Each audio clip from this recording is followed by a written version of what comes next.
Hey guys, imagine the cosmic void as a dismal, echoing cave where boredom itself gave birth to existence. No Wi-Fi, no snacks, and absolutely no sense of direction. Ever wondered how the ultimate reality show kicked off with 0 subscribers? Well, brace yourselves because today we're diving headfirst into the primordial drama that birthed gods, monsters, and an eternal case of divine sibling rivalry. Before you get comfortable, please hit like and subscribe, but only if you truly enjoy what I do. Drop a comment telling me where you're tuning in from and what time it is for you. It's always fascinating to see who's joining us from around the world. Now dim the lights, maybe turn on a fan for that soft background hum, and let's dive together into today's journey. In the beginning, there was chaos. Not the kind of chaos you feel when you lose your keys 10 minutes before a Zoom presentation, but a vast, yawning abyss with more existential dread than your Monday morning alarm. From this yawning nothingness slithered Gaia, Mother Earth herself, solid as your kitchen counter but infinitely more interesting. Gaia looked around and thought, this place needs some company. So she sprouted Uranus, the sky, to hover above her like an over-enthusiastic cloud. Their union, though poetic, was less love in the time of myths and more awkward first date, producing a lineup of Gaia's children, the Titans, the Cyclopes, and those moody hundred-handed hecatoncheires. Now, Uranus turned out to be the world's worst father-in-law. Every time his offspring peeked their heads out, he shoved them right back into Gaia's womb, like a cosmic game of whack-a-mole, with infinitely more existential screaming. Gaia, understandably peeved, conspired with her Titan son Cronus, who wielded a sickle forged by Gaia herself. One morning, while Uranus was busy showing off the cloud's latest fashion trends, Cronus sliced off his father's genitals and threw them into the sea. Because why not add a bit of sea foam to the chaos? From that rather messy mix of blood and bits emerged Aphrodite, forever setting the standard for beauty in awkward selfie poses. Cronus then claimed the throne, crowned himself the new Sky Daddy, and promptly became paranoid. You see, his parents had cursed him. One of his children was destined to overthrow him. So, in a series of truly terrible parental decisions, Cronus swallowed each newborn whole. Hestia, Demeter, Hera, Hades, and Poseidon, with the grace of a vacuum cleaner on snack mode. Rhea, his wife, and his sister, because Greek genealogy is basically soap opera level twisted, was about to lose her mind, and her other half-digested offspring. Determined not to let her brood become Cronus's midnight snacks, she tricked him when Zeus was born. Instead of feeding the infant to his father, she wrapped a rock in swaddling clothes. Cronus, none the wiser, hurrah for bad idea economies, gulped it down with gusto. Zeus, the rock-not-so-baby, was spirited away to Crete, raised by Amalthea the goat, and whispered bedtime stories about dad's questionable menu choices. As Zeus grew, he developed a fondness for thunderbolts and cunning plans. With a chisel of cunning borrowed from his half-goat caretaker, he persuaded Cronus to drink a potion that forced him to regurgitate his siblings. One by one, Hestia, Demeter, Hera, still clutching her fainting couch aspirations, Hades, looking only slightly queasy, and Poseidon, complaining about seasickness, emerged, blinking in the light of Olympus for the first time. Thus began the Titanomachy, a 10-year cosmic cage match pitting gods against gods. On one side stood Zeus and his newly liberated siblings, bolstered by the staggering strength of the hundred-handed hecatoncheires and the craftsmanship of the Cyclopes, who, grateful for being freed from the familial meat grinder, fashioned thunderbolts, tridents, and a helmet of invisibility.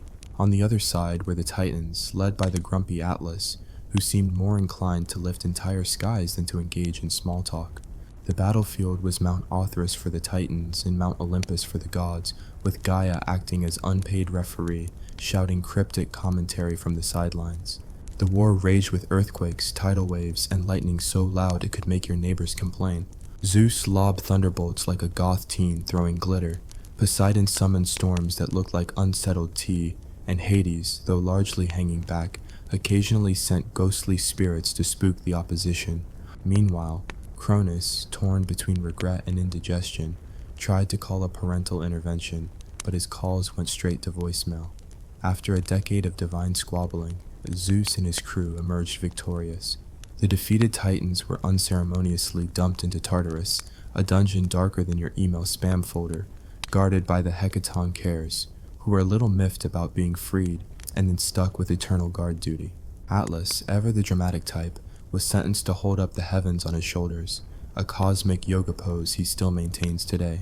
With the old guard dispatched, Zeus claimed the highest peak of Olympus and doled out portfolios to his siblings: Poseidon the seas, Hades the underworld, Hera the marriage alliances, complete with daily gossip, Demeter the harvests, and Hestia the hearth and home. With the universe seemingly organized into divine departments, you'd think things would calm down. But Greek mythology isn't exactly known for efficiency. While Zeus settled into his throne, occasionally distracted by swans, cows, or attractive mortals, his siblings and cousins set about populating the world with monsters, heroes, and enough family drama to rival any modern soap opera. And the real absurdity? None of them ever bothered with HR policies or conflict resolution training. But let's pause here, because even the gods needed a moment to catch their breath. And so do we. In the next chapter, we'll explore how a disgruntled titan named Prometheus decided to gift humanity fire, only to earn an eternal liver-eating punishment, and how Pandora, with her trusty forbidden box, set humanity on a never-ending roller coaster of hope and despair. Think of it as the after-party of creation, complete with leaking boxes and liver-eating eagles. So far, we've seen that cosmic origins are less about neat timelines and more about punchy betrayals, skyborn castration, and parental indigestion. Stay tuned for part 2, where the real fun begins, giving mortals a taste of divine chaos, quite literally, and unleashing some of the most outrageous tales the ancient world ever concocted. Meanwhile, back on Earth, mortals were busy sweeping the dusty plains and inventing ways to trip over their own sandals, blissfully unaware that their fate was about to be rewritten by a titan with a flair for rebellion. Prometheus, whose name loosely translates to forethought, but probably should have been troublemaker extraordinaire, took one long look at humanity shivering in the dark and thought, they deserve better than raw goat cheese and existential, despair.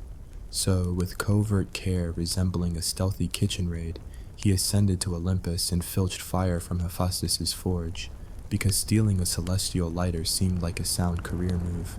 He smuggled that fiery gift down to mortals in the most dramatic way possible, hiding embers in a hollow fennel stalk, like some ancient version of a clandestine survival kit. Suddenly, humans could cook, craft, and keep warm during bone-numbing winters. They toasted marshmallows that didn't exist yet and performed primitive fire dances that probably looked like panicked attempts to ward off the cold. Meanwhile, Prometheus probably struck a few high fives with himself, exulting in his good deed, despite Zeus's booming roar of fury echoing through the heavens. Zeus, lounging on his throne with boredom-induced ennui, realized his favorite snack of pyrophobia-powered control had vanished. Enraged at being upstaged by a rebellious titan, he convened a divine board meeting, complete with thunderbolt presentations and a snack break of ambrosia and nectar to plot Prometheus's downfall. Hephaestus, torn between loyalty to his forge and obedience to Zeus, was ordered to chain Prometheus to a desolate cliff in the Caucasus Mountains. There, an eagle, chosen because nothing says eternal punishment like daily organ nibbling, pecked at Prometheus's liver, and because divine livers regenerate overnight, the torment was set on an infinite loop, eternal anguish with no cancel button. But before Zeus's wrath could cool, another cunning plan unfurled. Zeus decided humanity needed a lesson in curiosity and consequences, a sort of cosmic, be careful what you wish for scenario. He commanded the gods to create Pandora, meaning all gifted, who looked like a walking divine catalog. Beauty from Aphrodite, wit from Hermes, curiosity from Athena, and perhaps a dash of unfortunate impulse, control from some minor deity no one remembers. Hermes gave Pandora a jar, later mistranslated as box, and forbade her from ever opening it. We all know how that goes when you combine never with tempting container. Pandora, unable to resist what was basically the world's first sealed unboxing challenge, cracked open the lid. Out flew a swarm of calamities: disease, sorrow, envy, and pretty much every existential dread that would plague humanity's group chat. Mortals watched in horror as plagues leapt from the jar like malevolent popcorn, each popping curse worse than the last. Guilt-ridden, Pandora managed to slam the lid shut before hope could escape. though scholars argue whether hope was meant to comfort mankind or torment them further by dangling future possibilities like a carrot on a stick. Thus, humanity, newly armed with fire, curiosity, and a generous helping of misfortune, stumbled through existence. Life became a cycle of deflated optimism and desperate adaptations. Some built huts that collapsed in the first breeze. Others invented crude medical treatments that required more leeches than a poorly managed spa. Yet with fire, they also discovered storytelling by the hearth, telling tales of solar deities, river gods, and that one sheep that nearly brought a village to the brink of famine. As generations passed, mortals multiplied like rabbits and decided they needed some structure, divinely mandated or otherwise. So the gods, ever preoccupied with their own soap operas, designated ages to categorize human misery. First came the Golden Age, a blissful era where men roamed free, ate fruit off the trees, and died peacefully of old age, hardly a blockbuster in the making. The Silver Age followed, a toddlers on sugar era where humans refused to worship the gods properly, prompting Zeus to drown them in frustration in water, a divine temper tantrum that left the landscape drenched and mortals wiped out. Then dawned the Bronze Age, a period of warmonger warriors who invented metal weapons because smashing one another was more entertaining than polite conversation. They strutted around in bronze armor, bellies full of bloodlust, until they annihilated each other in a violent finale that made the Silver Age flood look like a mild drizzle. Next was the Heroic Age, featuring semi-divine demigods like Perseus and Heracles. Think Avengers but without the CGI budgets, who completed quests that read like scribbled to-do lists, slay monsters, rescue princesses, fetch magical objects. Their feats were so over the top that the gods occasionally tuned in just for the spectacle. Finally, we arrive at the Iron Age, our era, characterized by hardship, toil, and endless bureaucratic inefficiencies. Mortals scratched out a living, tilled, stubborn soil, and invented the alphabet so they could scribe epic laments about how unfair life was. Every crop failure, every plague, and every neighbor's beard envy was meticulously documented, ensuring that future generations could complain about the past with scholarly precision. But mortals, with their newfound fire and cursed curiosity, didn't languish forever in misery. Heroes emerged, like Jason, who assembled a crew of the most aggressive middle managers ever, the Argonauts, to locate the Golden Fleece, an ancient carpet rumored to grant kingship and exceptional coat dryness. They sailed on a ship called the Argo, which probably didn't have life jackets or OSHA compliance but made up for it in dramatic flair. The voyage featured harpoon-wielding harpies, shipwrecking clashing rocks, and a sorceress named Medea who took teamwork to unsettling extremes. When they finally snagged the fleece, Jason's triumph was instantly overshadowed by the paperwork nightmare of returning home without arousing Peleus' suspicion, a tragic precursor to modern performance reviews. Meanwhile, in the realm of tragic romance, the tale of Orpheus and Eurydice unfolded. Orpheus, whose musical skills could soothe savage beasts and make grass grow straighter, lost his bride to a snake bite, nature's worst breakup text. Refusing to accept ghost email, he descended into the underworld, armed only with his lyre and a heart full of melodramatic longing. His music charmed Hades and Persephone into granting Eurydice's return, on one condition: he walk ahead and not look back until they reach the surface. Of course, mere steps from daylight, his curiosity flared, perhaps PTSD from Pandora's jar, and he turned to look, consigning Eurydice forever to ghostly side quests. His subsequent solos were mournful ballads that kept mortals up at night and likely caused multiple existential crises. Then there was the saga of Perseus, another demigod tasked with beheading Medusa, a gorgon whose gaze turned people to stone, essentially the ancient version of a social media influencer's wrath. With a mirrored shield from Athena, winged sandals from Hermes, and a nifty kibosh on direct eye contact, Perseus navigated snake-haired corridors, severed Medusa's head, and used it as a weapon in later adventures. Yes, he literally carried a severed head in his bag, like some mythical spiky trophy. Classy. As these legendary exploits circulated, the mortal world buzzed with the promise of glory, yet remained shackled by Zeus's temper and Pandora's after effects. Cities sprouted, Athens with its democracy light, Thebes with its curse-infested royal family, and Sparta with its everyone must fight or get out tourism policy.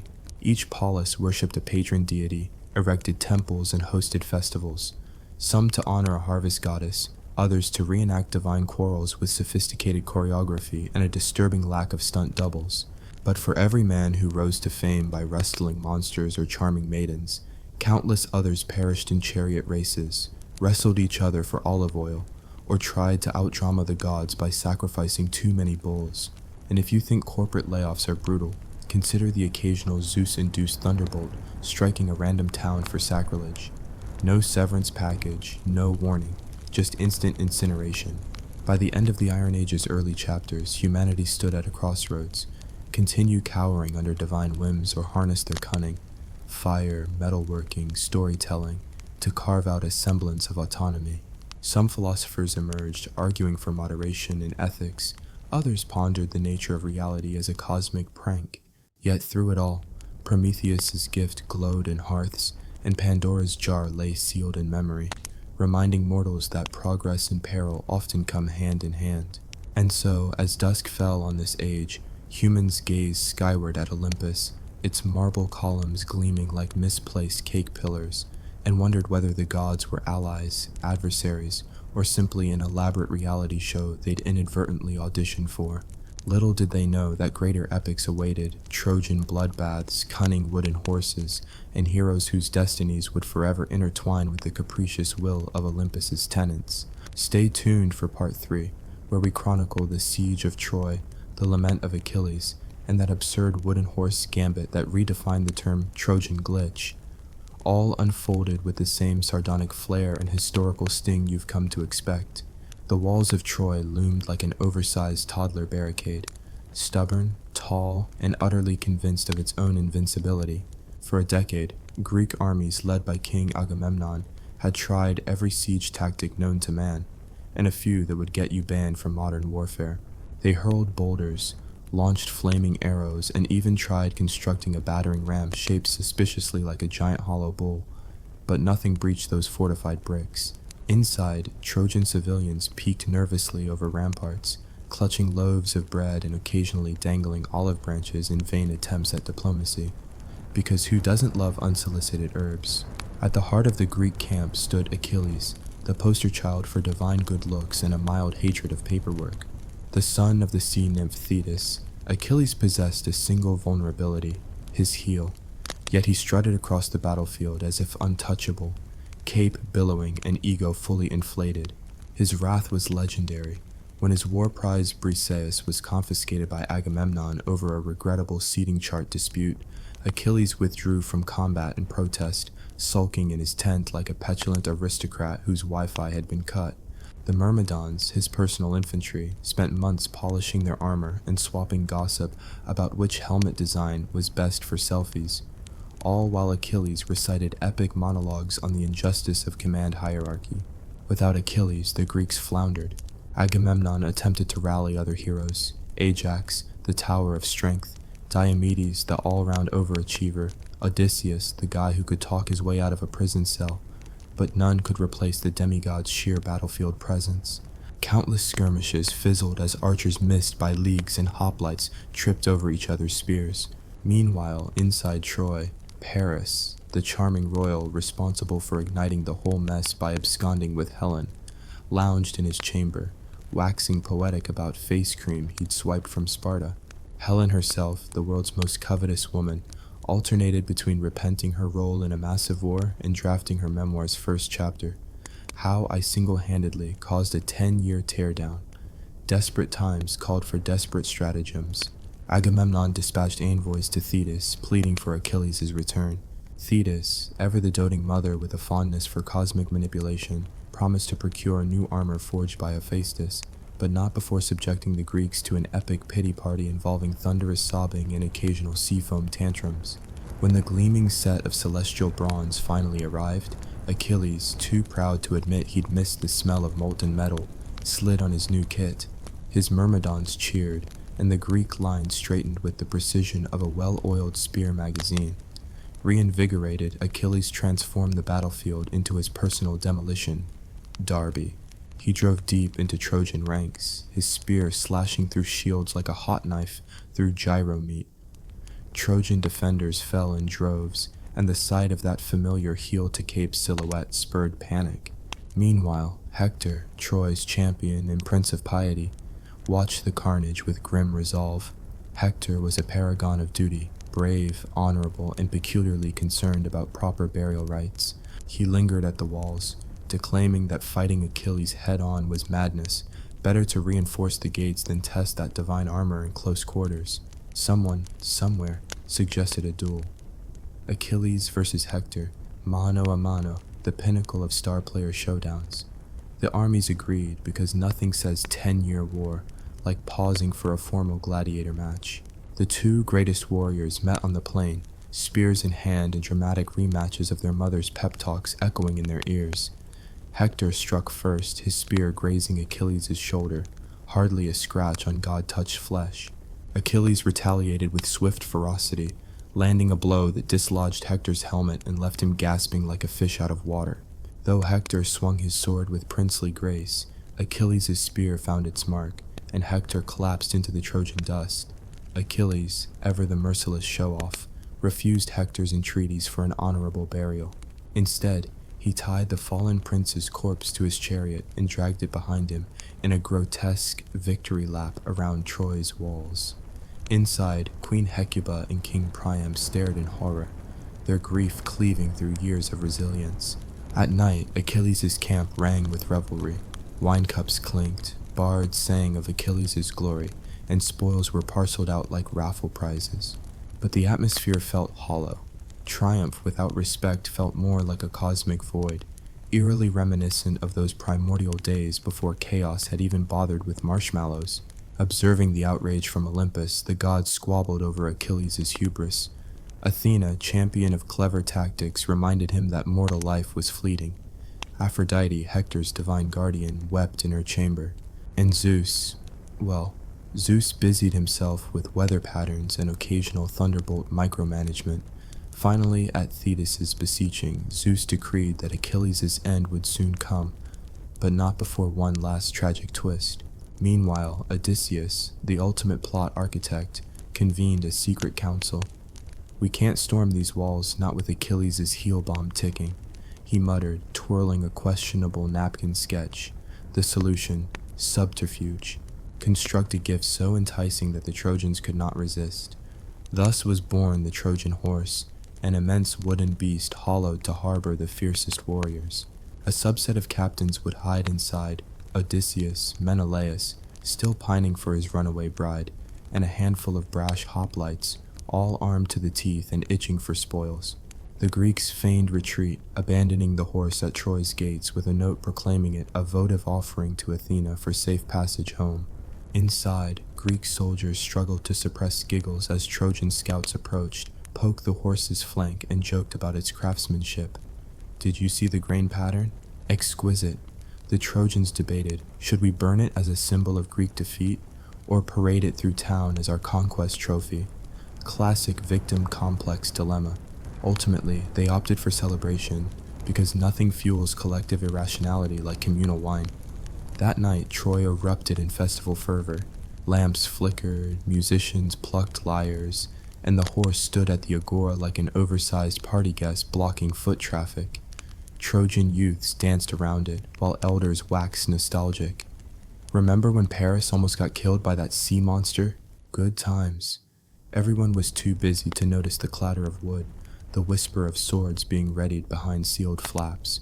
Darkness cloaked the city, and the revelers, inebriated on grapes and hubris, screamed in delight as they invited the horse inside the city walls. At the stroke of midnight, inside the horse's belly, Odysseus spat the tasting of olive oil from his lips, signaling the others. The rattling of spears against wood jolted them upright. With silent precision, they slid open the hidden trapdoor and slipped onto Trojan soil. As they crept through the hushed streets, their comrades, who had circled back under agreed signal fires, scaled the walls and neutralized the guards. Inside their homes, Trojan families snoozed peacefully, dreaming of olive groves and cheap bridal makeovers. The silent infiltration exploded into pandemonium as Greek forces shouted war cries. Trojan gates slammed shut, torchlit silhouettes dashed through narrow alleys. In temples, priests clutched idols, imploring gods for mercy. But the gods were oddly quiet, perhaps amused, perhaps powerless to reverse fate. Soon, the city's grandeur turned to rubble. Palaces burned, statues toppled, and civilians scrambled for sanctuary amid collapsing columns that groaned like wounded beasts. Helen, ever self-aware, slipped into Menelaus's arms, less out of affection than a keen realization that Greek hospitality included free lodging. Paris, heartbroken and sheepish, slipped into the shadows, never to be seen again. Priam, still regal in his final moments, offered last rites to his sons before being struck down at the altar. The city's hallowed walls, breached from within, crumbled like overbaked pottery. Within hours, Troy ceased to exist as a functioning state. The Greeks, their bellies empty from war's bitter feast, feasted on the city's riches. Jars of honey, amphorae of wine, and ivory inlay the color of moon-bleached bones. Archaeologists, if any had existed, would millennia later marvel at a sight of sudden desolation, forever puzzled by motley spear points and an oversized wooden horse carcass burned in situ. Meanwhile, Achilles, still estranged from decorum, met his end via Paris's arrow, guided by Apollo's divine hand, which struck his heel as he prowled the ramparts like a cornered lion. The hero crumpled, his grand saga reduced to a weeping mother's lament and the mortal remains of a heel. Thus concluded the siege of Troy, a tale of broken treaties, misplaced hospitality, and the occasional clever workaround that would make modern intelligence agencies blush. The Greeks sailed home in battered vessels, dragging Trojan spoils like totes at a Black Friday sale. Their triumph was tainted by the blood of countless innocents and the knowledge that deception, not sheer force, had won the day. But in myth, every ending is merely a prelude. The farewells at Aulis promised grand returns, yet fate had other plans: shipwrecks, wanderings, family feuds, and a prince's long voyage home that would culminate in an even more sardonic tale, Odysseus's Odyssey. Stay tuned for part 4, where we follow the wily king's decade-long commute, the god's relentless meddling, and the surprising number of laundry piles he accumulates along the way. After the smoldering ruins of Troy faded into the Aegean dawn, the once mighty Greek armada set sail, each ship groaning under the weight of plundered treasures, grieving widows, and the faint hope of reaching home before running out of olive oil. But as any seasoned sailor or misfortune magnate knows, the sea has no loyalty to mortal timetables. Odysseus, king of Ithaca and self-appointed lead dramatist of these proceedings, witnessed his comrades stacking amphorae of wine like insurance policies against thirst, while secretly plotting to charge them for on-board hospitality services. Little did they suspect that the real invoice would arrive in the form of cursed winds, monstrous sea creatures, and an itinerary only a god could despise. Their first stop after Troy was the Isle of the Cicones, a coastal realm that could charitably be described as mildly unwelcoming. Odysseus's men disembarked for a quick plunder, because nothing says thank you for freeing us from Troy like wreaking havoc on the local sheep population.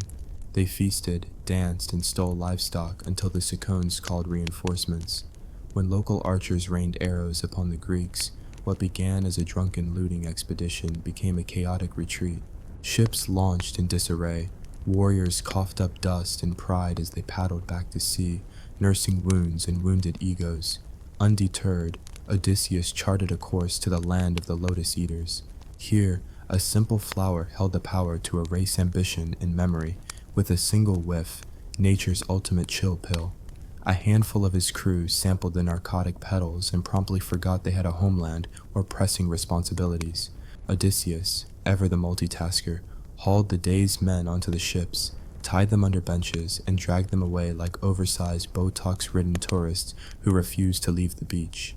Their return to lucidity was marked by the sharp taste of seawater and the vague memory that they might have missed breakfast. Buoyed by this minor miracle, the flotilla ventured toward the Cyclops domain, a rocky island dominated by a race of one-eyed giants with attitudes rivaling worst-case reality show participants.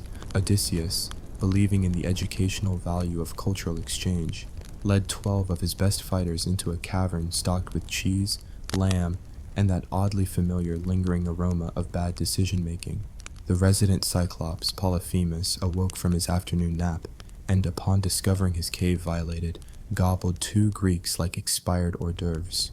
The rest fled in terror, until Odysseus, in a grand display of strategic flair, offered the giant a potent gift, a sharpened stake to the single eye. Blinded and furious, Polyphemus bellowed obscenities, flung boulders at the escaping ships, and barked the worst kind of name-calling, curses calling down Poseidon's wrath on Odysseus's head. True to form, Poseidon, the sea god with an apparent grudge account, whipped the Mediterranean into a frothing riot. Storms battered the fleet, scattering ships like reckless toddlers let loose in a china shop. Months passed in a blur of wave tops and wave bottoms, with each captain convinced that Poseidon would relent if they simply apologized, offered sacrifices, or promised to send him a subscription box of tridents. None worked.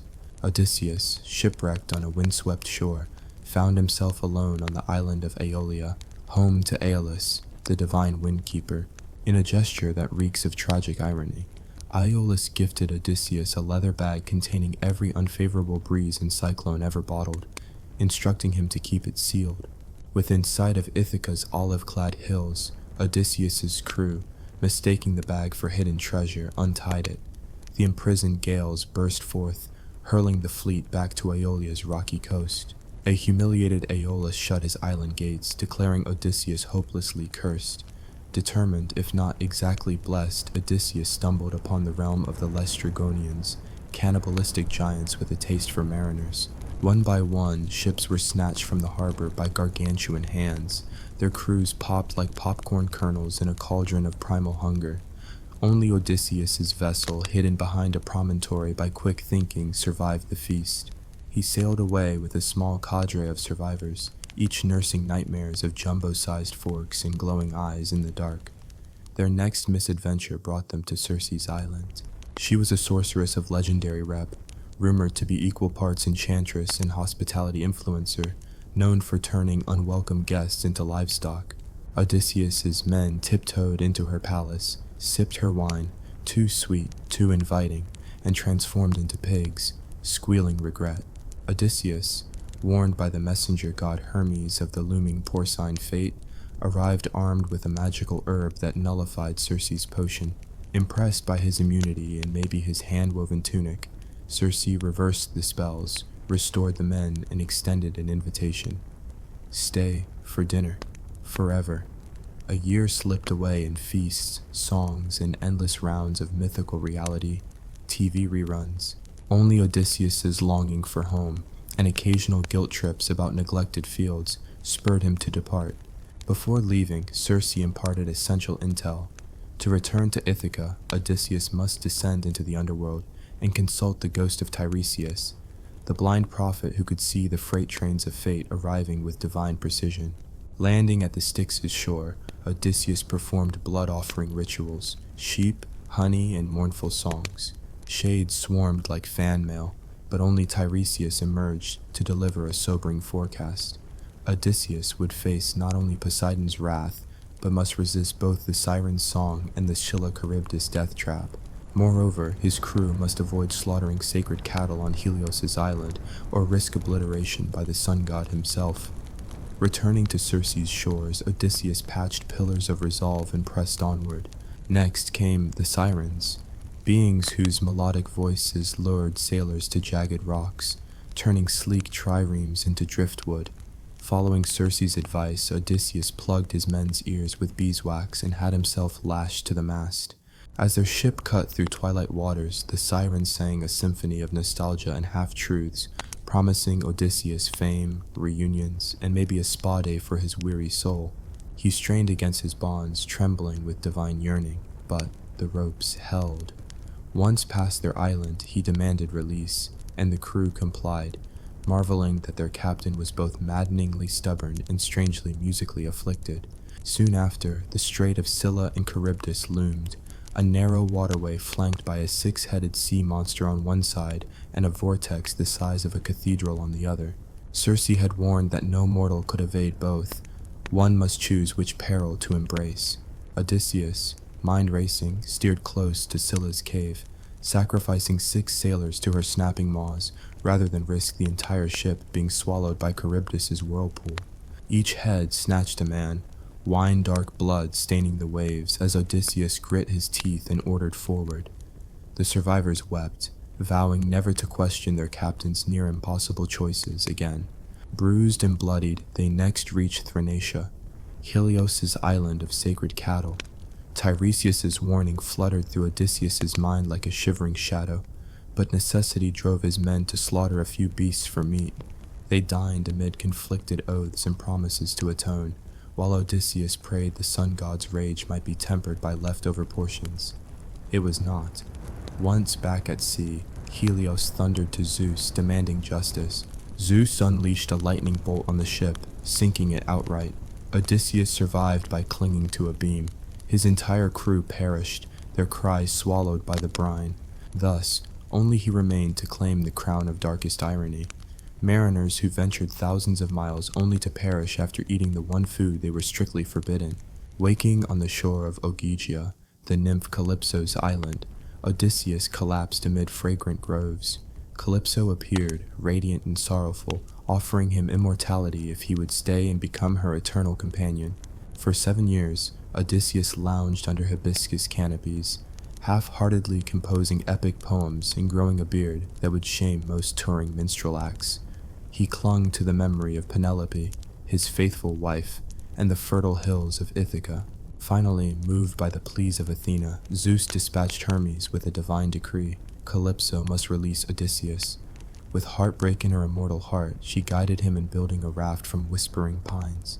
He set sail, carrying memories heavier than the raft itself. After 18 days at sea, battling storms conjured by still resentful Poseidon, Odysseus washed ashore on the kingdom of the Phaeacians. There he encountered Nausicaa, the princess doing laundry by the river, blissfully unaware of drowning aristocrats. She offered hospitality, clean clothes, and the rare gift of genuine warmth. In the palace of King Alcinous, Odysseus, disguised in rags, recounted his odyssey at a feast, eliciting tears, gasps, and at least one dramatic feint from the audience. Impressed by his tale and charmed by his strategic humility, the Phaeacians ferried him home under starlit skies in a sleek galley, replete with purple sails and no oxygen tanks. Finally, Ithaca's rugged coastline emerged on the horizon, and Athena cloaked Odysseus in mist as he disembarked to survey his realm in disguise. But homecomings in myth seldom follow straightforward paths. Odysseus found his palace overrun by suitors, 200 brazen aristocrats vying for Penelope's hand, devouring his livestock, and auditioning for roles as his heir. Disguised as a beggar, Odysseus slipped into his own hall, enduring insults and half-hearted offerings of stale bread. Eumaeus, the loyal swineherd, offered him a place by the hearth, listening patiently as Odysseus spun stories of Odysseus's own exploits, an exercise in understatement that would have baffled any normal listener. Penelope, brilliant in her grief, devised a contest. She would marry the man who could string Odysseus's great bow and shoot an arrow through 12 axe heads. One by one, the suitors tried, muscles bulged, knuckles whitened, and trophies clattered to the floor. None succeeded. Then the beggar, Odysseus himself, stepped forward. With a measured calm, he flexed the bow. It groaned under tension, then sung as it released the shaft through the 12 heads, sending the hall into stunned silence. At that signal, Odysseus revealed himself. Arms shedding rags as Athena dispelled her mist, the beggar became the king. Pandemonium erupted as Odysseus and his son Telemachus battled the suitors. Athena herself joined the fray, turning tables into shields and ensuring that the usurpers faced swift justice. No wine-choked pleas or awkward divorces, just a divine cleanup crew. Reunited at last, Odysseus and Penelope shared a silent glance. Years of longing distilled into a single heartbeat. He reclaimed his throne. She restored order to their household. Peace settled over Ithaca like the first soft rainfall after a drought of agony. Yet even kings born of epic trials cannot escape the scent of fate. Odysseus embarked on one final journey, a lone voyage to appease Poseidon's anger. Guided by omens, he planted ore shaft into the ground, built a temple to Poseidon, and sacrificed black sheep. Only then did the sea god's tempestuous spirit find calm. Odysseus returned, and this time no sirens sang, no cyclopes roared, and no nymphs offered immortality. He stepped onto solid ground, at peace with the knowledge that life, with all its absurd twists, could finally allow him to rest. Thus concludes the Odyssey of Odysseus, a man defined by cunning, plagued by divine grudges, and sustained by a stubborn refusal to settle for anything less than home. From the high-stakes drama of Troy to the humbling trials of sea and sorcery, his saga encapsulates the ancient world's cruel humor and profound truths, that survival often demands sacrifice, that curiosity can lead to glory or doom, and that the greatest victories may lie not in conquest, but in the quiet moments of reunion. In the echo of each wave and the flicker of each hearth, his story endures, a testament to human resilience against the capricious whims of gods and fate alike. Hey guys, picture this. A secret brotherhood of warrior monks, oath-bound to poverty, chastity, obedience, rich beyond measure and deadlier than a plague. Yeah, you heard that right. Before you get comfortable, please hit like and subscribe, but only if you truly enjoy what I do. Drop a comment telling me where you're tuning in from and what time it is for you. It's always fascinating to see who's joining us from around the world. Now dim the lights, maybe turn on a fan for that soft background hum, and let's dive together into today's journey. In the year 1119, a disillusioned crusader named Hugues de Payens limped back from the Holy Land with more wounds than war stories. Imagine him, patched up like a medieval quilt, smelling faintly of sweat and stale wine, gathering 8 of his most equally bedraggled buddies in a dusty corner of Jerusalem. Their mission? Guard pilgrims on the journey to the Holy Sepulchre. Their pay? A single candle each night and the prestige of living in a building they couldn't afford. Thus began the Order of the Poor Knights of Christ, who would later be dubbed the Knights Templar. If irony were a currency, these guys would have been bankrupt from day one. Life as a Templar rookie was less dip your toes in exotic crusading and more drink muddy water until you question all your life choices. Before they even got to swing a sword, they had to adopt a uniform so gaudy even the local pigeons recoiled, a snow-white mantle emblazoned with a red cross. Cleanliness was next to godliness, but try scrubbing chainmail after a week-long siege in a desert heatwave and you'll rethink your moral compass. Each knight's morning routine consisted of prayer, polishing armor, and discreetly hoping he wouldn't be chosen as the sacrificial guide for another hapless pilgrim party. Their headquarters, Temple Mount, wasn't exactly a 5-star resort. Think dusty courtyards, cramped dorms shared with snoring monks, and rats bold enough to swipe your breakfast roll. By noon, the sun turned those stones into a griddle hot enough to fry an egg, if you dared take off your helmet long enough to try. Yet somehow, between battles, they found time to develop one of the medieval world's most efficient banking systems. Deposit cash in Paris, pick up a letter of credit in Acre. Suddenly, worried about highway bandits? Just flash your scroll. No more choking on dust or haggling with thieves. You've got Templar clout. By mid-century, they'd grown from a handful of delusional heroes into a military force boasting thousands of knights, sergeants, squires, and chaplains. Battles were waged in full tilt, horses clad in plate armor, knights charging under the blazing midday sun, swords singing through the air. Fair warning, that steel's scratchier than it looks, and the average Templar developed more scars than a disgruntled barber. Yet, for all their valor, they were equally notorious for brutally massacring any unfortunate soul unlucky enough to find themselves on the wrong side of a sword, or no sword at all. Mercy was something they left behind on the altar of zealotry. Back in Europe, the Templars morphed into quasi-celebrities. Wherever they rode, peasants trembled, nobles fawned, and kings reluctantly handed over vast estates. The rumor mill churned. Some whispered that Templars could summon demons. Others swore they dabbled in forbidden alchemy. Truth or tall tale? Hard to say, but such rumors further inflated their mythic status. By the 1200s, if you weren't roofing your church with Templar donations, you were about as popular as a skunk at a garden party. Worst of all, the Templars managed to maintain ritual secrecy so deep that even their own initiates joked they'd have better luck deciphering a dragon's diary. New recruits endured mysterious ceremonies involving hoods, blindfolds, and vows uttered in hushed tones, enough to make anyone wonder if they'd stumbled into a dodgy tavern game rather than a sacred order. Imagine signing an oath you couldn't read, swearing fealty to rules you didn't understand, all while blindfolded. If that's not peak medieval recruitment tactics, I don't know what is. Between fending off Muslim armies and squaring off against heretics, the Templars collected spoils that would make modern bankers weep with envy. Fortresses fruitier than a citrus grove, castles perched on wind-blown cliffs, ships transporting booty across the Mediterranean. They had it all. Yet with such wealth came perks that'd turn an ascetic monk into a gluttonous noble faster than you can say, Templar steak dinner. Word spread of banquets so lavish that even the chickens begged for mercy, only to be fried and served with almond sauce. By the 1300s, rumors of Templar decadence echoed in royal courts, an easy target for envying eyes. Speaking of envy, let's pivot to their fatal flaw, politics. King Philip IV of France, nicknamed Philip the Fair, was anything but. Deep in debt to the Templars, a dangerous predicament for any monarch, he eyed their treasure with greed gleaming in his calculating gaze. What better way to erase a mountainside of debt than accuse an entire order of heresy, blasphemy, and sodomy? In 1307, he struck. On a crisp Friday the 13th, an accident of the calendar that would birth centuries of superstition, Templar knights across France were arrested in the dead of night, like rats caught in a royal trap. The trials were a carnival of horrors.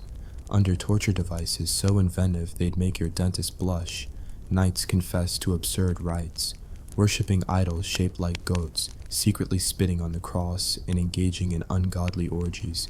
Later, some recanted, others stuck to their torture-induced scripts. But for Philip and Pope Clement V, the Grand Inquisitor, the show was set.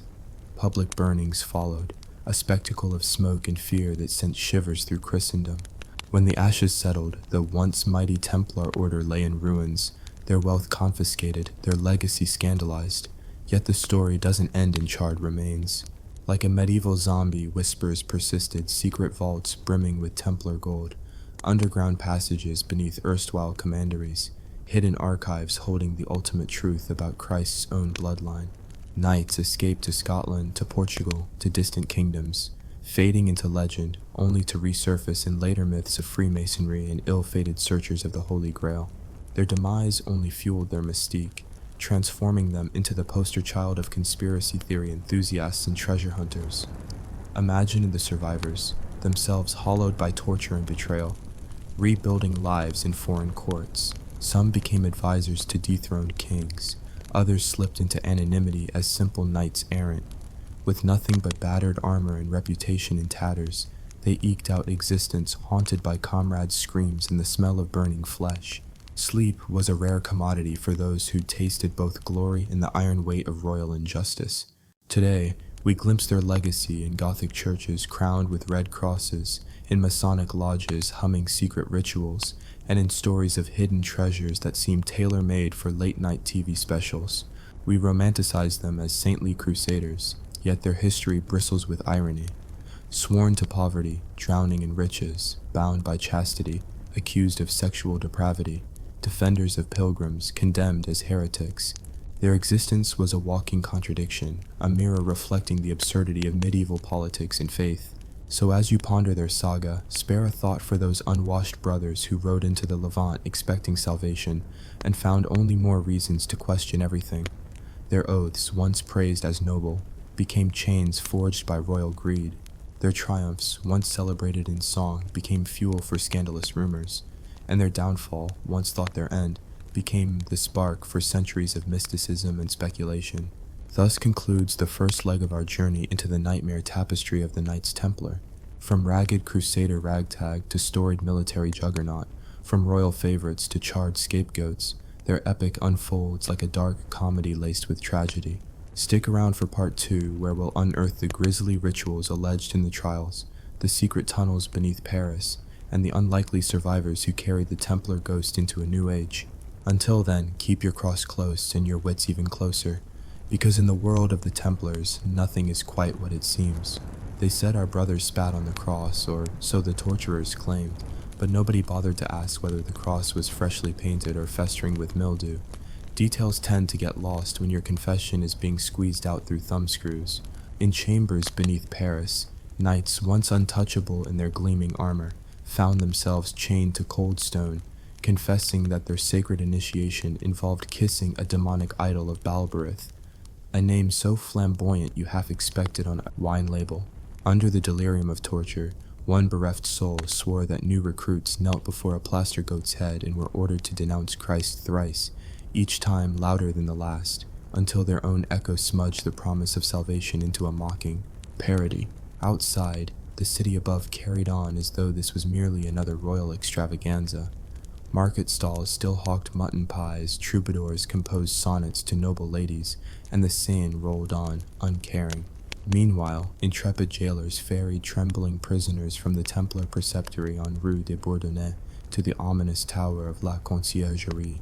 There, under flickering torchlight, the true absurdity of medieval jurisprudence unfolded.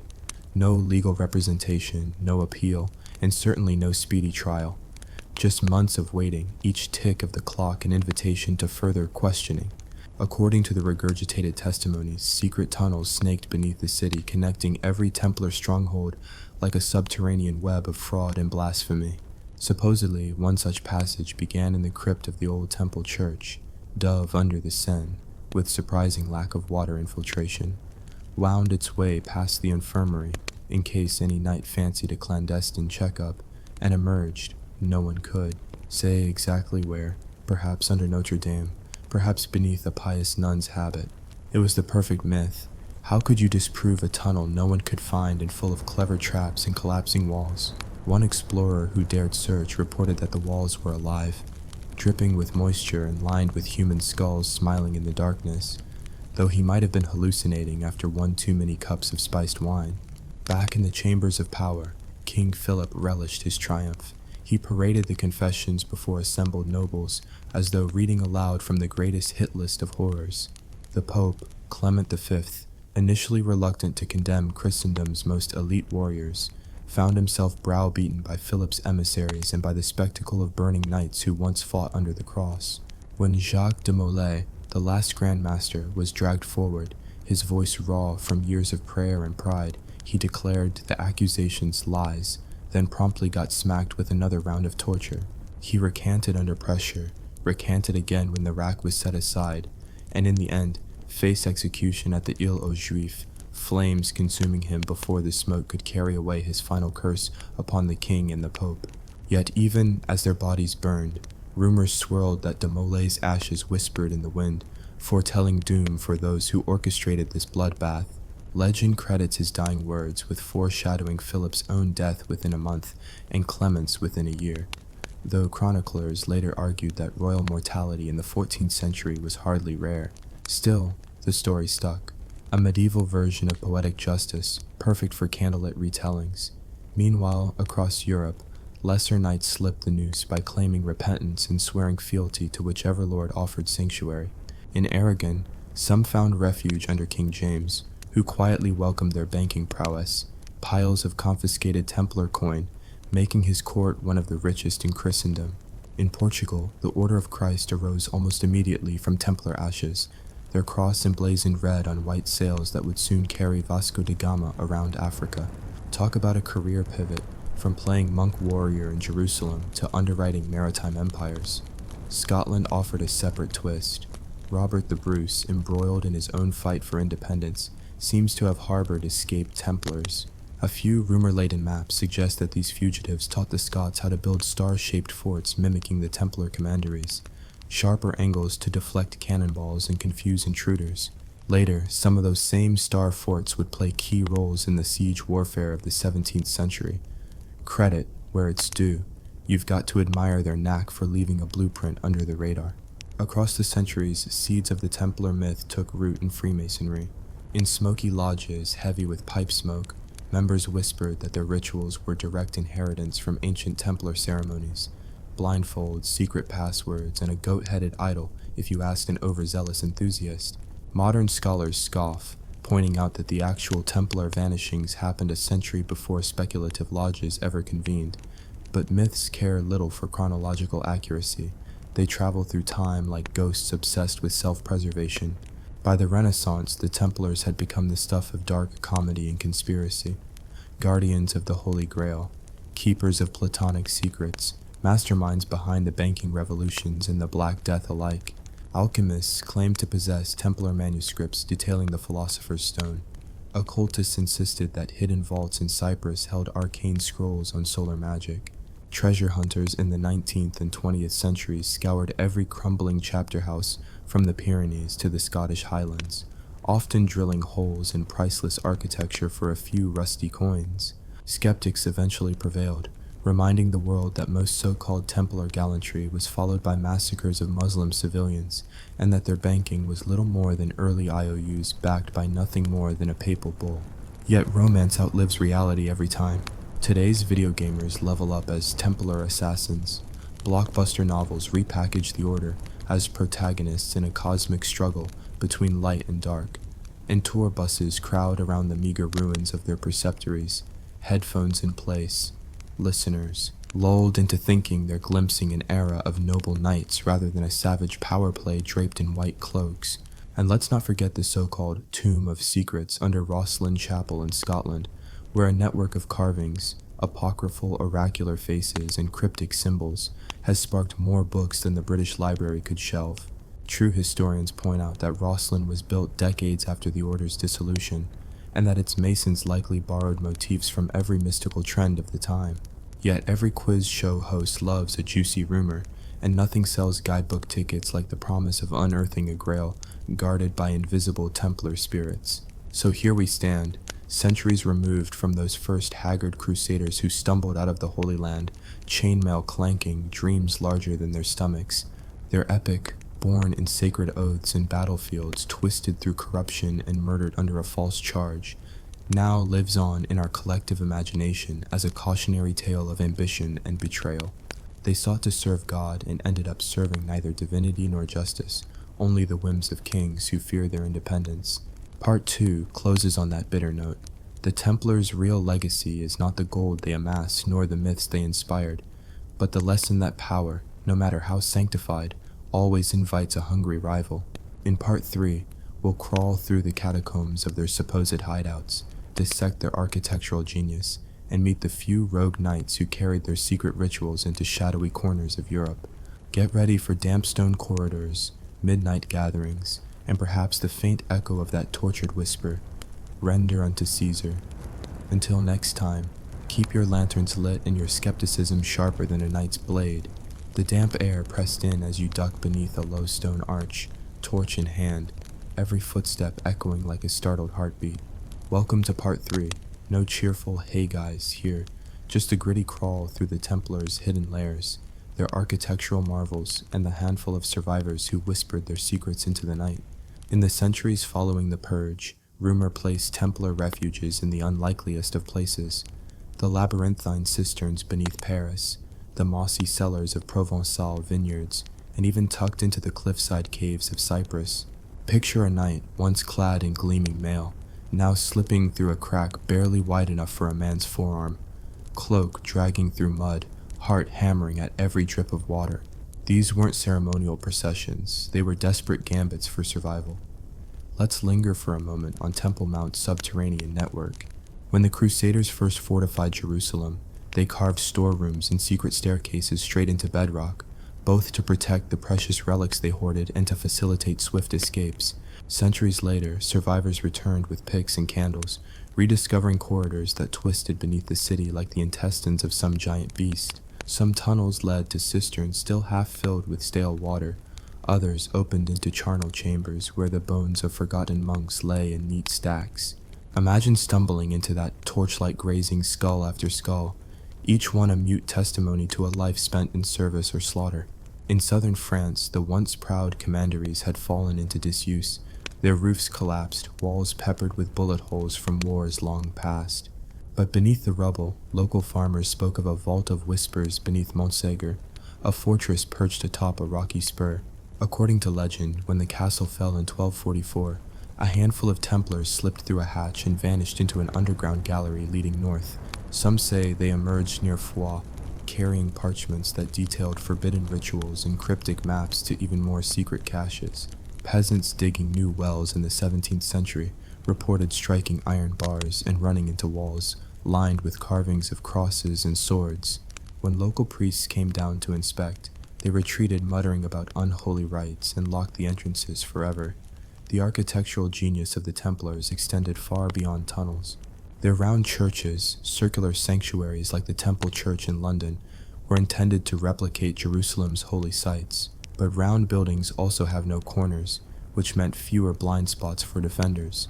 It was architectural subterfuge. Shape your worship space to confuse enemies and concentrate your soldiers at a single ring of walls. Some of those churches remain marvels today, stone oculi that let in minimal light, forcing congregants to strain their eyes, heightening the sense of mystery and reverence.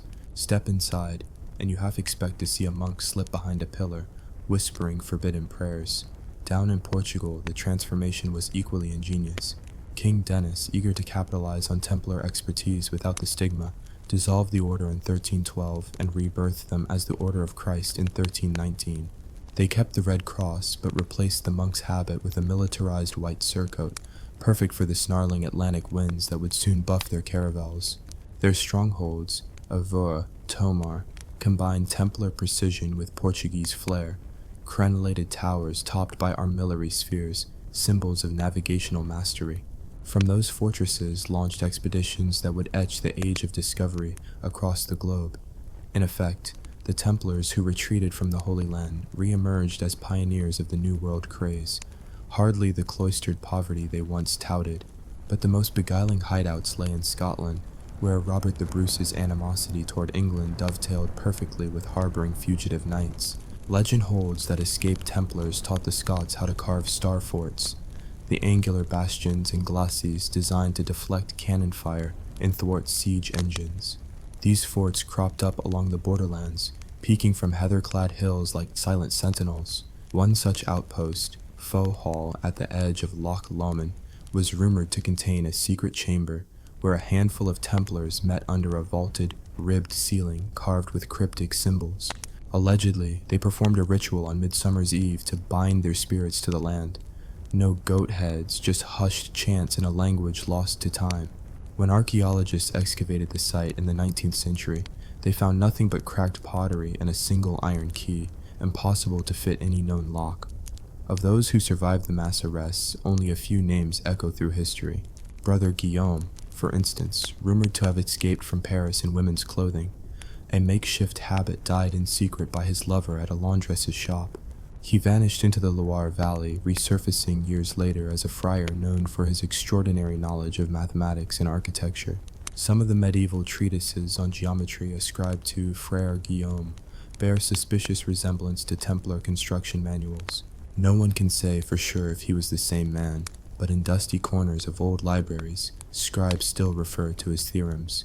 Then there's Marguerite de Carouge, not exactly a knight, but a mistress to one, who sheltered fleeing brothers in her cellar outside Rouen. She wove them into her household as servants, teaching them how to pass as Ursuline nuns and blacksmith apprentices. One former knight, Jean Le Sourd, a man missing an ear from a crusader's sword strike, lived out his days forging horseshoes on her farm. His neighbors whispered he prayed more fervently than any monk, clutching a battered white mantle hidden beneath straw bales.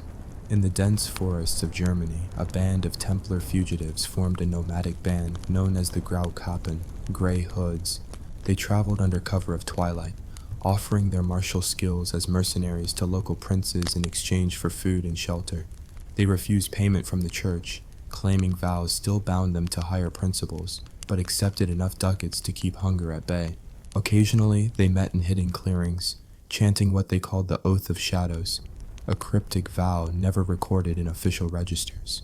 Local legends attribute sudden victories in border skirmishes to their ghost swords and the eerie silence that fell over enemy camps when the Grey Hoods rode past. Meanwhile, back in papal circles, theologians busied themselves trying to reconcile the Templars' doctrinal heresy with the political reality of their military prowess. Secret bulls were drafted, some arguing that certain knights deserved reinstatement under the banner of repentance. One such document, lost perhaps intentionally, allegedly prescribed that any surviving Templar wishing to continue martial service must don a black habit and swear fealty to the Pope alone. No earthly king, no Templar hierarchy, only the Holy See. There's scant evidence that any order ever took up this offer, but it fueled theories that modern clandestine religious orders are their direct descendants. By the end of the 14th century, the living memory of the Templar order had faded into folk tales and whispered rumors, yet their architectural imprint remained. Round churches still dotted Scandinavia. The concentric design of Croix de Chevalier influenced the later Crusader castles of Edward I, and the star forts trained by Scottish fugitives reappeared across Europe in the wake of gunpowder warfare. There's an irony here. The very innovations meant to secure Templar dominion ended up empowering armies that would crush their former strongholds. Stones once laid by passionate warrior monks were repurposed for royal arsenals and civilian bastions. What's left for us now is the thrill of exploration. Urban spelunkers descend into Paris's forgotten quarries, hoping to glimpse a Templar cross etched into limestone walls. Amateur historians trace pilgrim routes on scarred Andalusian hills, searching for signposts pointing to ancient caches of coin. Even video game designers have tapped into the allure, populating open-world maps with Templar vaults that promise legendary loot. In each instance, we're chasing an echo, a fragment of a brotherhood sworn to poverty, now immortalized in gold and myth. As you stand at the mouth of one of these subterranean entrances, real or virtual, pause for a moment. The earth around you holds the weight of oaths, betrayal, and the relentless ambition of kings who feared nothing more than an order of soldiers bound first to God, then to nothing at all. Those tunnels are more than stone and mortar. They are time capsules of desperation and defiance, carved by hands that trembled under both zeal and terror. In Part 4, we'll confront the final paradox, how an order dedicated to temples and treasures morphed into the ultimate symbol of secret societies, inspiring everyone from Enlightenment thinkers to Hollywood scriptwriters. We'll sift through legend and fact, separate the goat idol fantasies from the brutal realities, and ask, in an age of transparency, why does the mystique of the Knights Templar endure? Until next time, keep your lantern stoked, your mind open, and remember, sometimes the greatest discoveries lie not in the gold we unearth, but in the shadows we dare to illuminate. The final paradox of the Knights Templar begins not in a battlefield, but in whispers, those half-heard rumors that slip through corridors of power and spiral into full-blown conspiracies. By the 15th century, the order was consigned to history books and cautionary tales, yet their specter loomed larger than ever, embodying every secret society's wet dream. Wealth beyond reckoning, impenetrable rituals, and the tantalizing promise of forbidden knowledge. Imagine it. Scholars in candlelit studies, quills scratching parchment as they debated whether the Templars ever possessed the Holy Grail. The notion exploded into popular culture, fueled by pseudo-historians who claimed that de Molay's final curse had awakened a hidden guardian spirit charged with protecting Christ's chalice. Some insisted that the Grail was not a cup at all, but the Sangreal, a bloodline descending from Jesus and Mary Magdalene, its protectors bound by vows sworn in a long-forgotten tongue. Each new tome added another layer of mystery, secret codes hidden in Gothic cathedrals, Fibonacci sequences embedded in stained glass, and alchemical symbols carved under the high altar. Fast forward to the Enlightenment, when Freemasons donned aprons instead of mantles and preferred symbolic columns to chainmail. Yet many Masonic rites borrowed, quite intentionally or not, Templar iconography, the red cross, the lamb and flag, the twin pillars of Solomon's temple. Lodges erected charters claiming lineage stretching back to the medieval knights, complete with tales of cryptic rituals performed in hidden vaults beneath Rosslyn Chapel. Even the Scottish Rite degrees whispered of Templar relics buried under Edinburgh Castle, accessible only to the initiated. Whether these claims hold any water, or holy water for that matter, is beside the point.